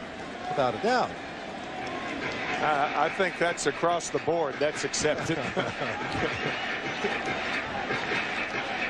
And as I said earlier, doing it in a city and in a ballpark where they haven't always been receptive to young players. 2-2. Full count. Rookie leader in the American League. First in runs batted in, second in average, third in home runs, but the total package pushes him out in front of the rest of the pack. 3-2. A 2-out walk. That's been the only problem for Smoltz so far. He has walked 5. I'll tell you what, when John Smoltz throws a 3-2 slider to Derek Jeter with an 8-run lead in the 5th inning, that means he's thinking about a no-hitter. That's my read on that last pitch. Be interesting to hear John's answer to that, and I'm sure he'll be answering that question. You know, when did you start thinking about a no-hitter? When you throw a 3-2 slider with an 8-run lead in the 5th inning with 2 out and nobody on, you're thinking about it. 5 walks up until tonight in 3 prior starts, now 5 tonight. So control has been a problem. Ball 1 now on Boggs, who is 0 for 2 with a couple of groundouts. I said an 8-run lead for getting Fred McGriff's home run, a 9-run lead. It's even more of a reason to throw a fastball. Yeah, right. One more reason. Right. 1 ball, 1 strike on Boggs.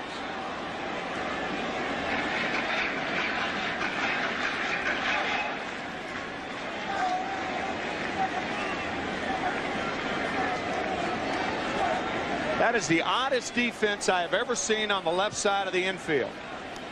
Shortstop and third base. Boggs shoots one to deep center. Grissom over his head. First Yankee hit. Here comes Jeter with a first Yankee run. It's 9-1.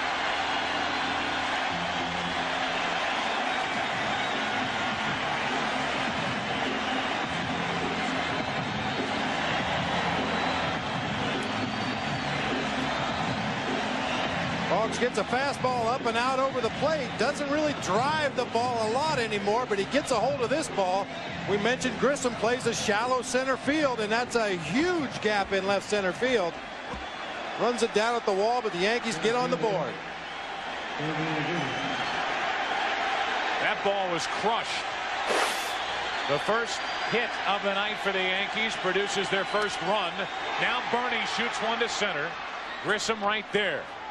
And the 5th inning will come to a close, but not before the Yankees get on the board. There will be no shutout in Game 1. It's 9-1 Atlanta through 5. Well into the 6th inning. 9-1. Atlanta out in front. And the ground ball off the bat of Andruw Jones is foul for strike 1.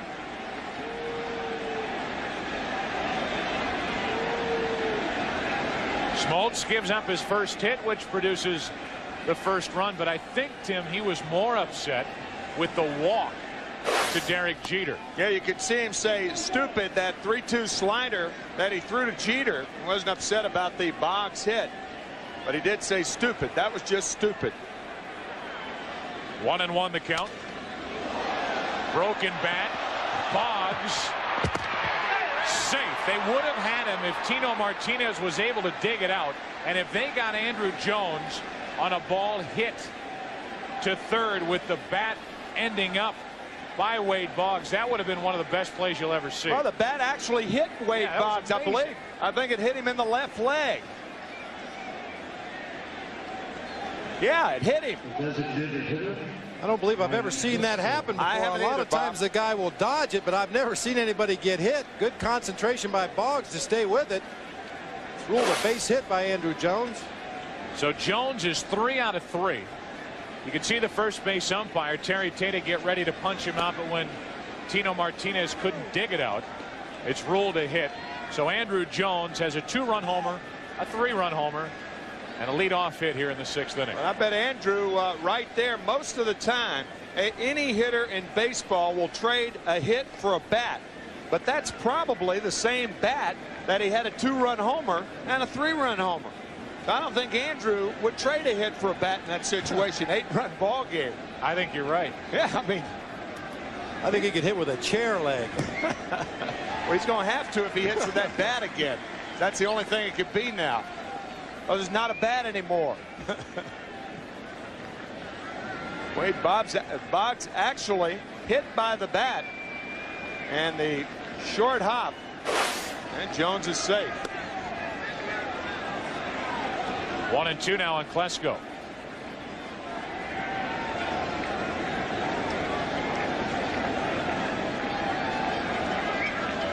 Andruw Jones aboard with nobody out here in the 6th inning.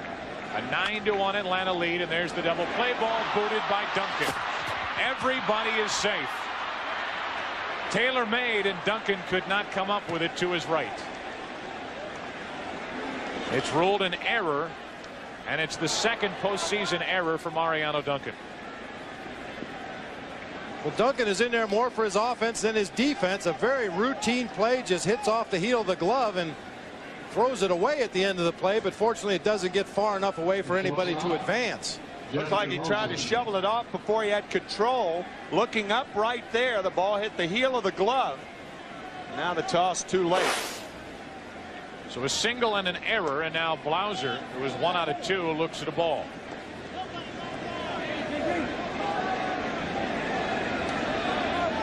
Jeff got that 6-run 3rd inning, which was highlighted by the 2-out 3-run home run by Andruw Jones, started with a base hit. 2-0.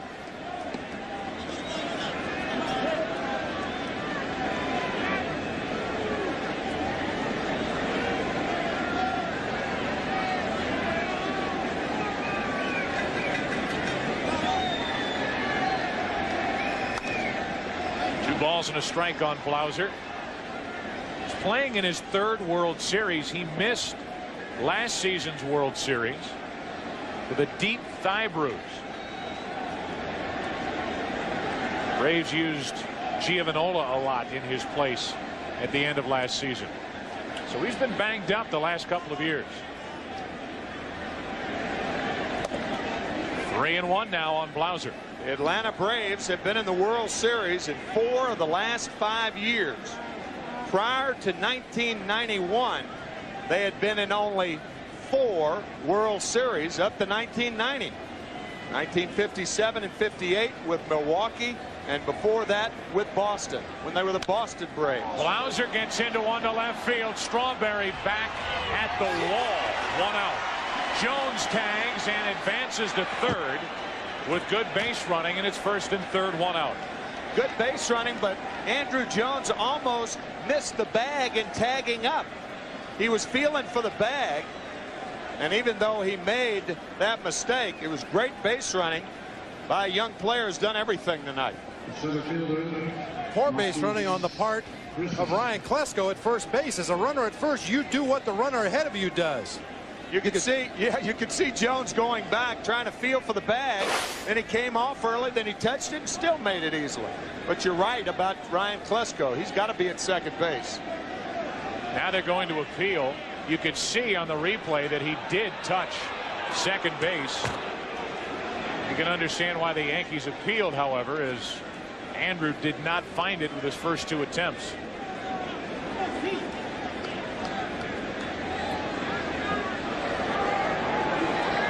Don Zimmer on the left with Joe Torre on your right. What a year and what a ride those two have had this season. Out of play for strike 1. As the trail runner on that play, you do whatever the runner ahead of you does. If he tags, you tag.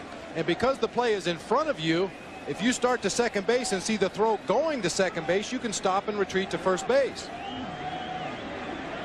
It's first and third, 1 out. Tough to double Marquise Grissom. There's the base hit to left field for Grissom. In to score is Jones. And it's 10-1 Atlanta here in the 6th.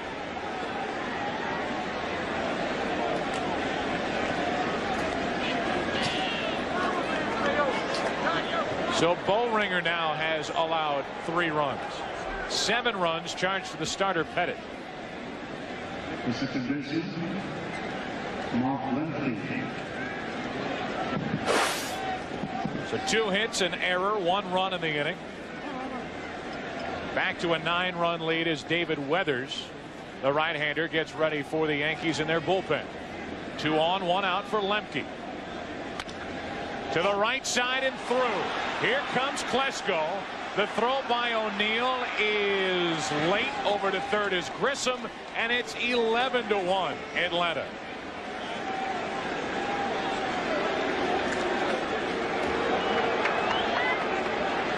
So after scoring 14 runs in Game 5 of the NLCS, they took a night off in Game 6. They had Maddox pitching. They scored only 3. 15 runs in the clincher in Game 7. 11 runs on 11 hits here tonight. Mark Lemke entered tonight's game with a .486 postseason batting average with runners in scoring position, and he delivers again. Andrew Jones has 3 hits. Lemke has his first hit. Grissom a couple of hits. Home run by McGriff. He's driven in a couple. It's all Atlanta in Game 1. 11-1 Atlanta here. Here's David Weathers wearing the traditional baseball cap. A record of 2-0 in the 1996 postseason. That's a Duke cap. It's a Duke cap. David Weathers really impressed Joe Torre in the divisional playoff with Texas. The work he did in a couple of tight spots, and here he is. A little more relaxed atmosphere. First and third, 1 out, facing Chipper Jones. A chance to maybe get some of the nerves out, the butterflies out. It's a 10-run game. And he gets a look at Chipper Jones, who he knows from his days with the Marlins. Talking about David Weathers. Saved by Leyritz, 1-1. Yeah, Weathers is one pitcher on this Yankee staff, along with David Cone, John Wetland to some extent back in his old days with the Dodgers. Pitchers who the Braves are familiar with because of their recent history in the National League. First and third, 1 out. Now Weathers falls behind 2-1.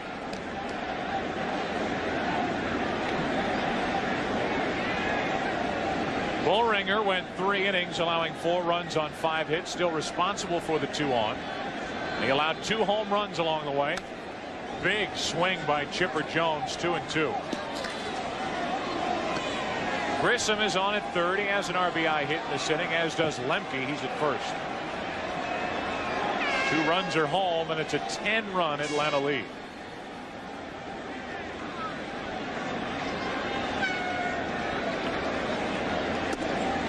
Full count.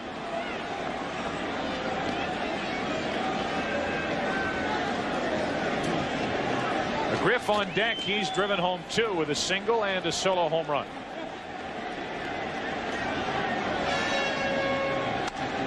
Into left field for Strawberry. Nice running catch. Here's Grissom. The throw cut off, and it's 12-1 Atlanta as Jones drives in his 3rd of the night.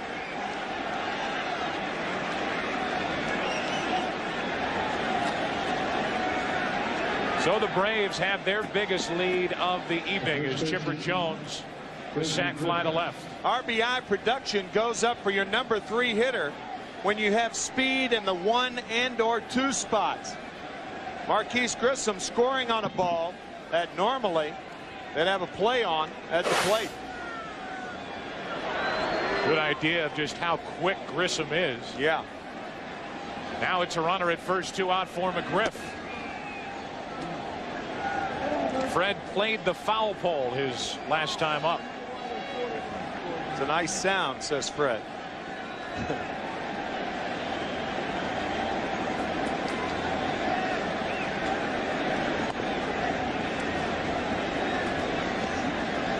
McGriff had hit 3 home runs coming into this World Series during the postseason. Number 4 came with 1 out in the 5th inning. Off the end of the bat to center for Bernie Williams. And the top of the 6th inning comes to a close, but not before the Braves had 3. Bottom of the 6th inning, Braves by 11. You look marvelous. Does look marvelous. Marvelous. No wonder he's downcast. The Yankees are losing. A huge, huge Yankee fan. It's a Fox Sports graphic for Billy Crystal. I hate it when that happens. It's Bob Watson. He can't like what's happening here tonight. Bottom of the 6th inning, a 12-1 game.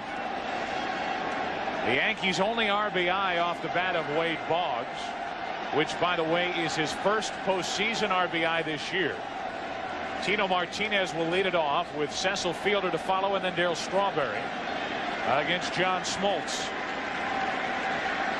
It gets no easier tomorrow night for New York with Maddox on the mound. But Tim, when you talk to Joe Torre, he has really been impressed with Jimmy Key, who will be on the mound tomorrow night for New York. Jimmy Key, much the same pitcher as Tommy Glavine of the Atlanta Braves. And Joe Torre hoping that Jimmy Key is as effective as Tommy Glavine has been for the Atlanta Braves.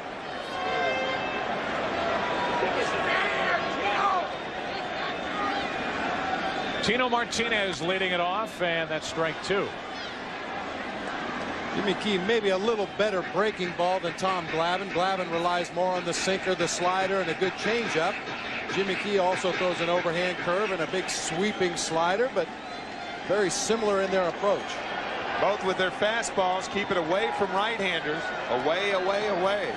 1-2 off the end of the bat into center for a leadoff base hit for Martinez. And if nothing else, you have to start looking at individual goals. And individually speaking, Tino Martinez, who hit only 182 during the LCS and has not driven in a run, needs to get going. That's good hitting right there. That fork ball low and away. Goff to left center. Here's Cecil. Fielder 0 for 2. He's flying to right and struck out.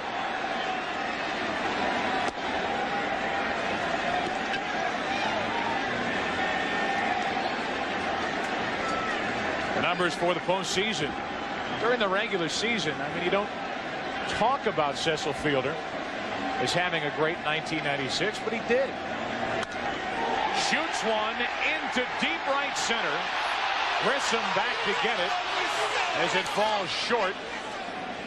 Didn't get all of it, and Fielder is 0 for 3 during the regular season. Just to finish the point, Fielder hit 39 home runs and drove in 117. Not too shabby, huh? Not at all.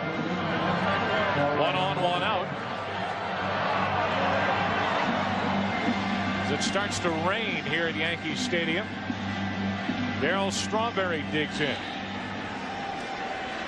Little drizzle here on Sunday night.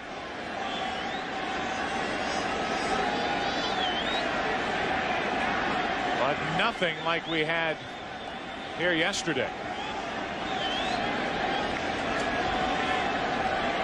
Coastal flooding yesterday, right? This one I understand. Coastal flooding.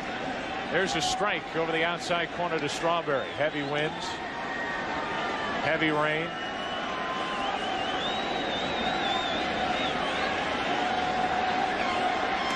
That thing arrived on time. 1 on, 1 out. Strawberry, the double play ball. They had the entire infield on the right side of the infield, and Strawberry, I'm telling you, for a guy with a broken toe, is running just fine. Quite a shift the Braves infield puts on And Strawberry hits right into it. We'll see him getting down the line.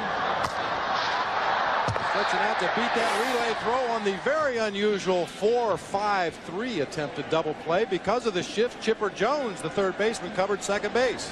That's another first. I've never seen a third baseman covering second on a double play attempt. One luxury the Braves have, however, is that Jones came up as a shortstop. Yeah. So he's not afraid to cross the bag and attempt a double play. Now the rain picks up a little bit. 100th pitch of the night coming for Smoltz, and it's low. 2-0 on O'Neill. Smoltz. You know, we speculated back in Game 5 of the NLCS when John Smoltz jumped out to a big lead that perhaps Bobby Cox would take him out of the game and save a few pitches out of that arm, but he didn't do it then, and I seriously doubt if he's going to do it now. There's a strike on pitch number 102 tonight. 3-1.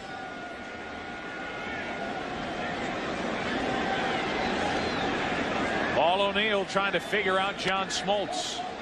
Full count. Talking about last Monday when Atlanta beat the Cardinals 14-0. That was in Game 5 to keep the Braves' hopes alive. And the reason that you would think he would do it then was to come back and pitch in relief in Game 7. With Strawberry running, O'Neill pops it up. Fighting the raindrops. Chipper puts it away. It's a 12-1 game through 6. Back after this from your local Fox station.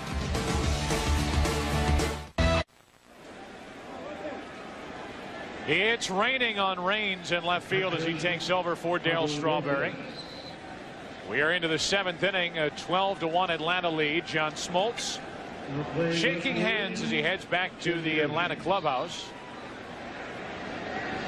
He'll give way to the Atlanta bullpen. Through 6 innings, he allowed 1 run on 2 hits. David Weathers back to work, and here's Javi Lopez, ball 1. Nick Michael will be next in for the Braves. Well, we talked about Smoltz staying in Game 5 of the NLCS, but at that point, the only reason to save him would be to pitch relief in Game 7. This is a different situation. He's going to have to come back on 3 days rest. Right. So Bobby Cox trying to save as much wear and tear on that arm.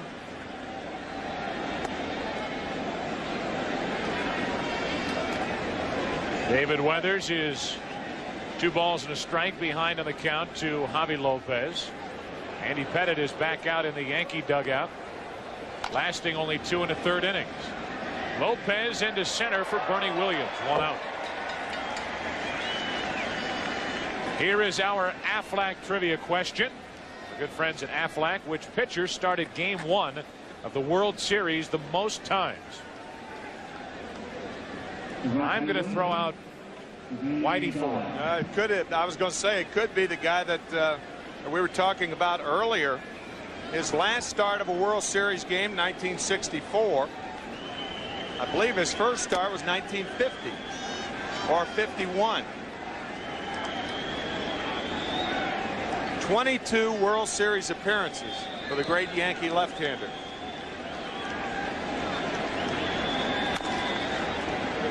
This is Jermaine Dye. He bounces one up the middle for his first hit of the night. 1 on 1 out as Dye is now 1 out of 4. The Braves have a base runner here in the 7th inning. First man to reach against David Weathers. Here's Andrew Jones. He's hit a 2-run homer, a 3-run homer, a single. He scored 3 runs. He's driven in 5. The only thing that hasn't gone right for Andrew Jones tonight is that it's raining. And he had no control over that. Otherwise, a perfect evening in his first World Series game. Only 2 players have hit 3 home runs in a game. And they both wore Yankee uniforms. Reggie did it in '77. 3 pitches. 2-0 now from David Weathers.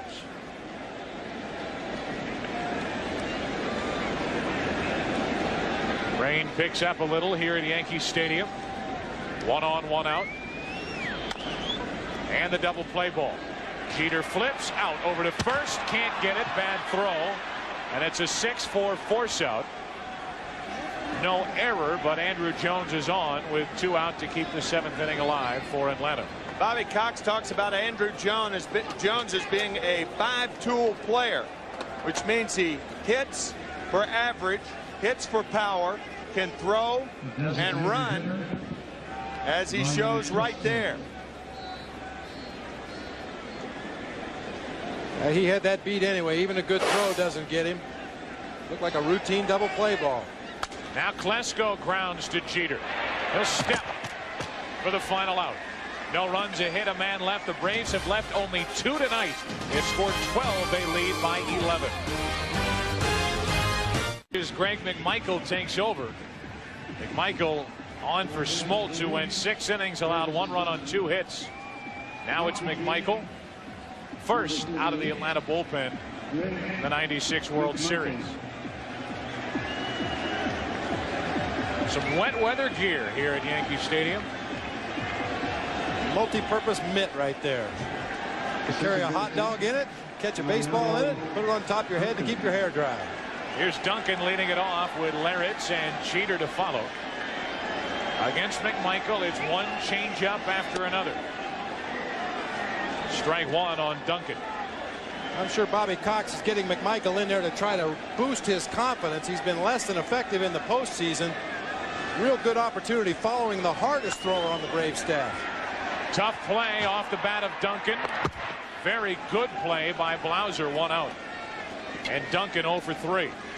Sometimes you can make a pitcher look more effective depending on who he follows in the game. John Smoltz was throwing very hard, as you see Duncan's ground ball up the middle. McMichael, a changeup pitcher following the hardest thrower on the staff, I would think should be very effective at this point in the ball game. His one loss against the Cardinals put the Cardinals up 3-1 against the Braves. That was in Game 4 when he entered the game, and in 1+ innings, 1 1/3 innings, gave up 4 runs. That was 1 week ago tonight. He came on to allow a pinch hit 2-run triple to Dimitri Young. Infield hit by Clayton, and then next inning a game-winning home run by Brian Jordan. 1 ball, 1 strike. So one thing that Bobby Cox was still kicking the dirt about after that series, that darn Game 4. But the Braves came away with a 4-3 win in that series over St. Louis to get here.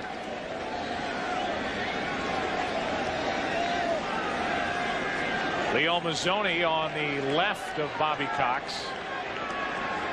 To our right in his 6th year as pitching coach with the Braves. Little fly ball into center for a 1-out hit off the bat of Larritz. On for the 2nd time tonight. Well, we gave you our Aflac trivia question. Which pitcher started Game 1 of the World Series the most times in history? Our Aflac trivia answer, Whitey Ford, 8 times. 55 through 58, 61 through 64.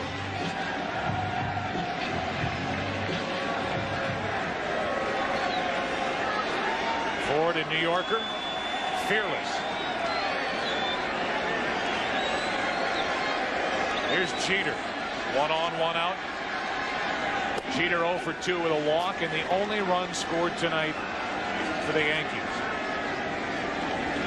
Most teams that open on the road in the World Series would be satisfied being 1-1. I think Braves win tonight. I think they're going to be dissatisfied if they don't go back to Atlanta 2-0 with Greg Maddux going tomorrow night. Meanwhile, there's no secret as to why Joe Torre, instead of going with Pettit and then Cone, goes with Pettit and then Key. Right. Try to get at least a win here at Yankee Stadium. Hope for a win in Atlanta and get this series back to New York. And with Pettit going a little over 2 innings tonight, it wouldn't be unreasonable for Joe Torre to think about bringing Pettit back on Wednesday night instead of starting Kenny Rogers, who is slated to start at least before the game tonight. Over the inside corner, and the strikeout for McMichael, and Jeter didn't like it. Oh, that's good pitching by McMichael. You get a hitter leaning. Watch Jeter. Leaning out over the plate, fastball in, locks him. All that putting the hitter in the rocking chair. You get him leaning out over the outside part, you throw it inside. You get him opening up, looking inside, you throw it outside. Batters continually rocking back and forth. The rookie Jeter 0 for 3 tonight. Here's Boggs. And there's strike one from McMichael. You hear it all the time in baseball. Denny Nagel up and throwing. Just throwing between starts, one would think. And keeping the ball down is the most effective way to pitch. Up the middle, base hit off the bat of Boggs. Larich will move to third, and it's first and third, 2 out.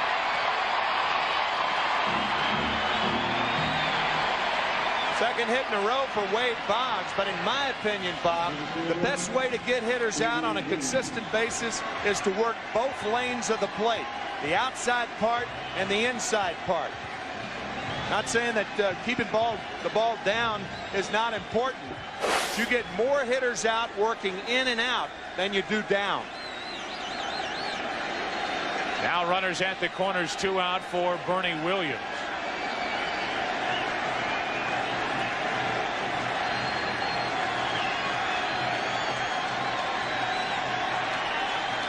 Bernie hitless tonight after being named the ALCS MVP. The line drive. He stays hitless. The Yankees have stranded 8. We've played 7. Atlanta out in front by 11. We play 7 here at Yankee Stadium. Game 1 of the 1996 World Series. Our game summary. Andruw Jones, 2 home runs in his first 2 at bats. Just 19 years old. Fred McGriff hit a solo home run down the line off the foul pole. Andy Pettitte, the starter for New York, lasted less than 3 innings, allowing 7 runs. And John Smoltz had a no-hitter going into the 5th inning. Boggs had an RBI double to plate the first run. He ends up going 6, allowing a run on 2 hits. Andy Fox takes over at second base for Mariano Duncan, and on the mound, tall, sidewinding right-hander, just flat out nasty. It's Jeff Nelson. Gives you a lot of elbows and kneecaps, a lot of motion, throws a hard sinker, a hard slider, occasional changeup. Number 17, Luis Polonia. They're going to start with a pinch hitter here for Blauser after Weathers goes an inning and 2/3, no runs on a hit.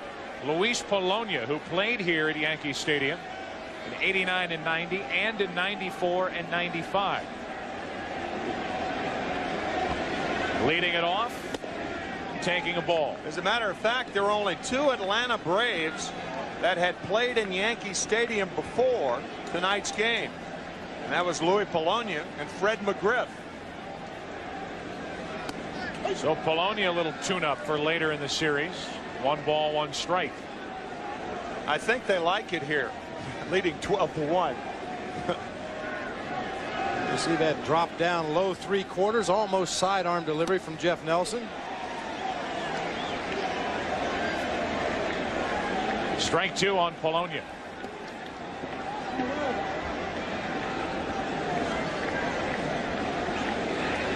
Polonia's had very limited work off the bench for Atlanta.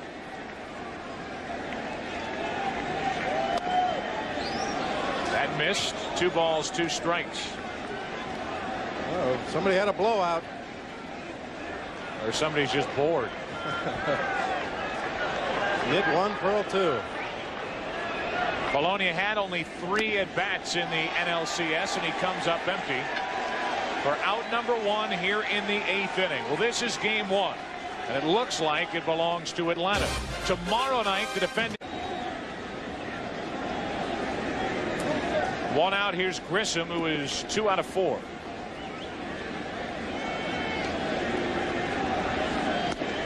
How about that breaking ball? Grissom is bailing, and it's over the heart of the plate for strike 1.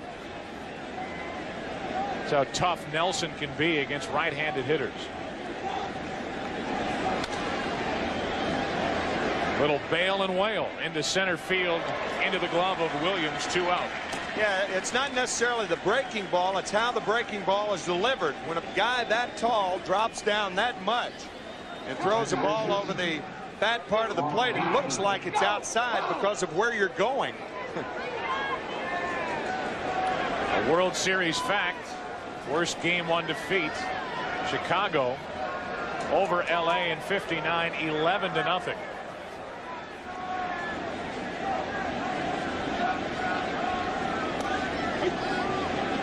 Hope for Yankee fans if history repeats itself, because the Dodgers came back to win 4 in a row over the White Sox after that 11-0 loss.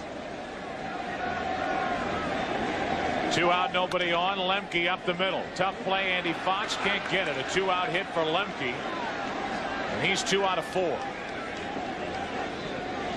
The biggest margin of victory in a series is 14. 1936, game number 2. The Yankees won at the Giants 18-4. The Yankees went on to win the series 4-2. By the way, the 18 runs is still a record. And we're not close here tonight. Chipper Jones at the plate, 1 on, 2 out. First ever World Series game for Joe Torre. It had been 4,272 games as a player and manager before tonight, before getting to the World Series. And World Series game number 1 did not go well. Chipper Jones has driven in 3 tonight. 1 on, 2 out. And a 2-1 count. It's Don Zimmer. Joe Torre wanted as his bench coach. Asked him, brought him out of retirement. Had left the Colorado Rockies and Don Zimmer a couple of years ago. He and Joe Torre have had a great ride through 1996. Game 1 of the World Series, however, different story. A couple of changes as we get into the bottom of the 8th inning, with the Braves out in front by 11. Rafael Belliard comes in to play short after Blauser was lifted for a pinch hitter in the top of this inning. And the new pitcher is one of the starters for Atlanta. Bobby Cox getting him an inning of work here tonight. It's Denny Neagle. Yeah, instead of tuning up in the bullpen, is tuning up in the ball game. And you are afforded that luxury in a 12-1 game. If the inning gets long, just bring in someone else. Here's Tino. Martinez looks at ball 1 outside. And this is a good luxury to have, because it gives the starting pitcher like Denny Neagle an opportunity to get out onto the game mound and throw in actual game situations, rather than just throw in the bullpen to the coaches or one of the bullpen catchers. Especially in a World Series game, if there's any nervousness involved, which I doubt that there is, as you see Brad Klontz warming, and you take care of that nervousness tonight and not Wednesday. Denny Neagle has been very impressive in the postseason. He made 1 relief appearance in the series against St. Louis, then made a start. Was the starter in game 4 and went 6 2/3 innings. Allowed 2 runs and only 2 hits. To the right side, right at Lemke. Martinez the first out here in the 8th inning.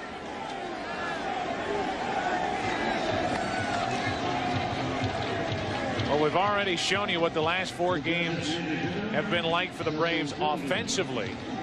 Combine that output with what they're doing from the mound, an ERA of around a half run.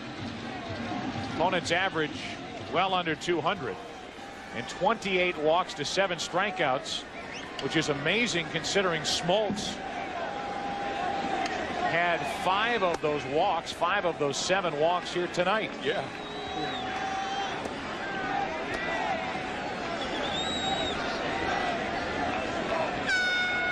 Here's Cecil Fielder 0 for 3 with a strikeout in the middle between 2 fly ball outs. Into left center field for Grissom, back to get it. 2 out. And the first 2 are gone here in the 8th inning for New York. Well, next week, don't forget, tomorrow night is game 2 of this 1996 World Series, beginning at 7 o'clock. Right here on Fox. It's Jimmy Key and Greg Maddux. Here's Raines, his first at bat of the night. Looks at ball 1. Raines took over for Strawberry in the 7th inning. Darrell was 0 for 3 while he was in age. It probably didn't hurt to give them a rest from time to time, and it probably improved all their productivity by having a little more rest. And Raines was one of those guys that finished very strong for the Yankees. Hit 7 home runs in the final month of the season.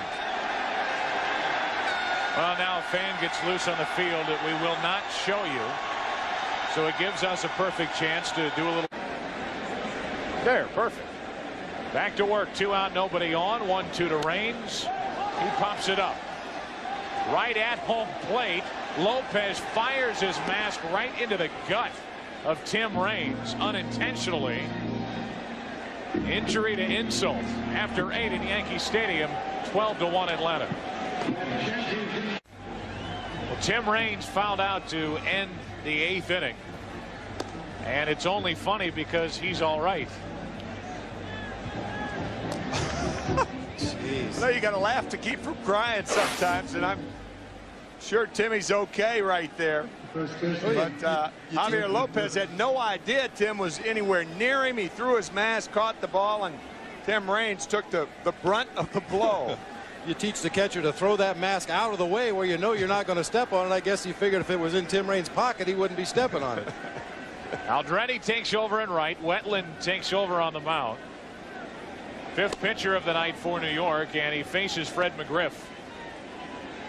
McGriff has had a good night, 2 out of 4, including a home run. His 4th of the postseason. Hit 28 during the regular season. The count 2-0. 9th inning of a 12-1 game, and a chance for Joe Torre to get John Wetland a little work. It's been a week since the Yankees have played a real game, as McGriff cuts it loose 2-1. And you got to keep these closers sharp, so Wetland gets the inning here in the blowout. Joe, I'm sure it feels like a week to the Yankees since this game started. It has not been pretty since the early innings. 2 runs in the 2nd, 6 in the 3rd. Can you hold it a second or what? It's been all Atlanta in game 1. 2 balls and a strike from Wetland. One of the game's best deals, and it's 2-2.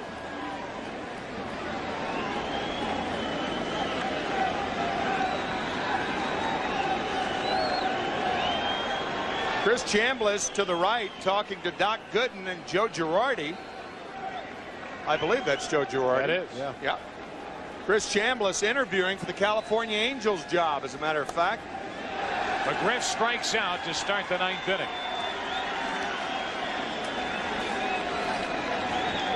Fred McGriff went deep back in the 5th inning, and he let everybody hear it. Sounded like Lionel Hampton. Playing the foul pole, and McGriff comes up empty here to start the 9th inning. That'll bring in Lopez. Well, those are 2 bad sounds for a pitcher. Bad hitting ball and ball hitting foul pole. It's ball 1 to Javi Lopez. That was against Boehringer. Came on in relief of Pettit in the 3rd. Boehringer went 3 innings, allowed 5 runs on 5 hits. It's down the line in right, and out of play off the bat of Lopez, 1-1. And Andy Fox colliding with right field umpire Jerry Davis. Jerry looking in the stands. Andy putting on the brakes and skidding into Jerry Davis. Whoa. That's a clip, isn't it? Boggs has been hit by a broken bat. Raines gets hit in the gut with a flying mask out of the hand of Javi Lopez. Jerry Davis almost gets pulled down by Andy Fox. Now Lopez off the end of the bat to Raines. His first chance in left field. 2 out here in the top of the 9th. Lopez, the NLCS most valuable player, will end the night 1 out of 4. Wetland showing that good sharp curveball that he had even in his early days when he came up with the Dodgers. Good opportunity for him to kind of work on some things out there tonight, and it appears that he's got that curveball about as sharp as you can get it. Jimmy Key will be on the mound tomorrow night for New York. And they will need a good one out of the veteran left-hander. Something has just occurred to me. Do you realize that Andrew Jones is only 7 years older than Jeffrey Mayer? But he needed no help from the mayor in this No. game. Yeah, I'm not talking about Giuliani. The other mayor.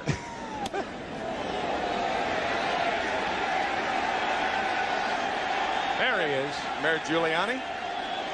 Well, we said Andrew Jones was a 5-tool player. Unfortunately, Jeffrey Mayer is only a 1-tool player, and he didn't even catch the ball. Well, it took us 8 2/3 innings, but we've made our first Jeffrey Mayer reference. 2 out, nobody on. Dye, strike 2.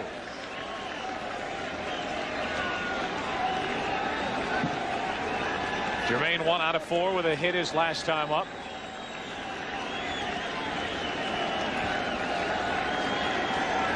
Griff struck out. Lopez flied out. Good breaking ball. Dye laid off. The count 2-2.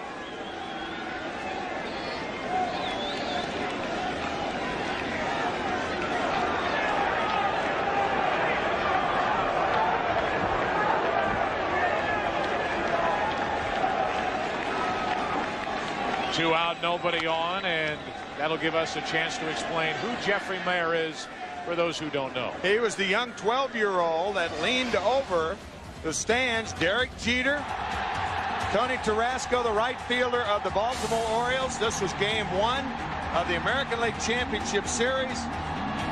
Jeffrey Mayer reaching over. Richie Garcia, the right field umpire, saying it was a home run.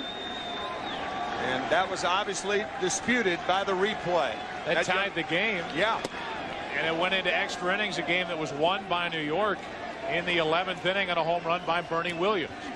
That put the Yankees up 1-0. Baltimore winning the next game, and then the Yankees went on to win 3 in a row in Baltimore. Jeffrey Mayer was on every talk show in the country, it seemed like. Not many out there to help right now. 3 balls, 2 strikes on Dye.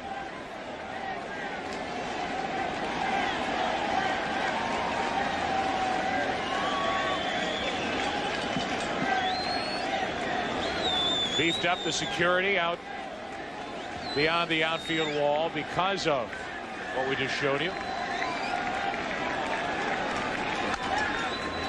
Dye is having a pretty good at bat against Wetland. Count stays 3-2.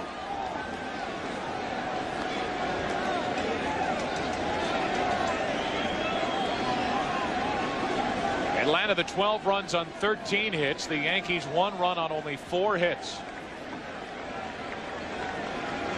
That hat has been through everything. Dye goes right through that pitch. And the top of the 9th inning is history. 12-1 Atlanta into the bottom of the 9th. We're into the bottom of the 9th inning here at Yankee Stadium. Game 1 of the 1996 World Series with Atlanta out in front by 11. Eddie Perez takes over behind the plate. Javi Lopez the rest of the night off, and out on the mound taking over for Nagel, who pitched a perfect inning. It's Terrell Wade. 5-0 during the regular season. Limited work during the postseason, which shouldn't come as a surprise with the kind of starting pitching the Braves have. And then their late inning guys, McMichael and Wohlers, have had most of the work. Going to have a pinch hitter to start the inning. Charlie Hayes will come off the bench and bat in the number 7 spot. He'll bat for Aldrete. So Aldrete gets a half inning of defensive work. Does not get the at bat. Instead, it's Charlie Hayes facing the lefty Wade.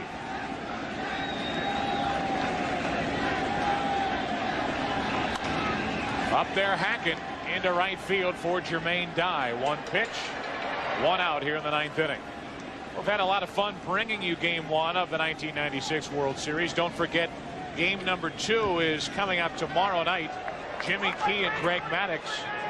Telecast begins at 7 o'clock. Senior coordinating producer of Major League Baseball on Fox, And the producer of today's game is John Filippelli. Today's game directed by Bill Webb. Great work as usual. The pregame produced by David Banks and directed by Jim Lynch. The executive producers of Fox Sports are David Hill and Ed Gorin. Special thanks to our entire Fox crew, including Steve Horn up here in the booth. Another fan off the bench to bat for Andy Fox. So we're seeing them all here in game one.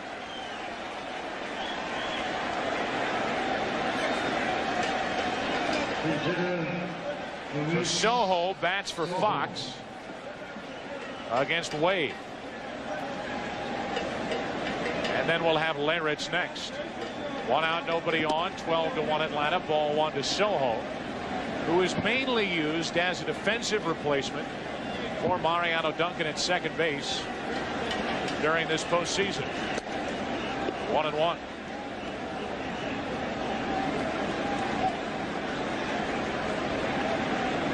Fielder hitless tonight, 0 for 4. Yankees have only 4 hits. Strike 2, outside corner to Soho.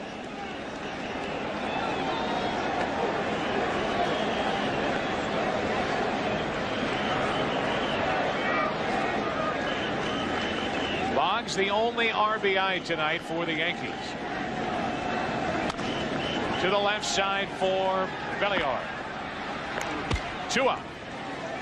And the Braves are 1 out away from wrapping up their first victory of the 1996 World Series, and it's not going to be Wade to wrap it up. Instead, Bobby Cox is going to go to the right-hander Brad Clontz. So the 5th pitcher of the night into the game for Atlanta with 2 out here in the ninth. We are in the bottom of the 9th inning. 2 out, nothing shaken for the Yankees, down 12-1. Game 1, and Brad Clontz into the game. First pitch, ground ball is just foul, according to the first base umpire, Terry Tatum. Leyritz didn't think so. That looked like a fair ball. Oh, that's a fair ball. That is over the bag. Ball. Over the bag. In his haste to get out of the way of that pitch, I don't think he got a real good look at that. Ball went right over the bag, even appeared to hit chalk on the far side of the base. Could have, yeah. Leyritz immediately took his helmet off and started to plead his case. It fell on deaf ears. Now with 2 out, nobody on, he pops it into right, and that should do it. Jermaine Dye is there. The Yankees amass only 1 run on 4 hits, and the Atlanta Braves win game number 1 of the 1996 World Series, 12-1. There is our Chevrolet player of the game. It's Andruw Jones, who had 3 hits, including a 2-run homer, a 3-run homer. By the time he hit his 3-run home run, this game was just about over. A 12-1 Atlanta win. Joe, in the American League Championship Series, the Yankees were helped by a kid, and tonight hurt by a kid. Some of you will be returning to local programming, while most of you will be staying with us for continuing post-game coverage of Game 1. A 12-1 Atlanta win as they try to defend their title. We're back after these messages.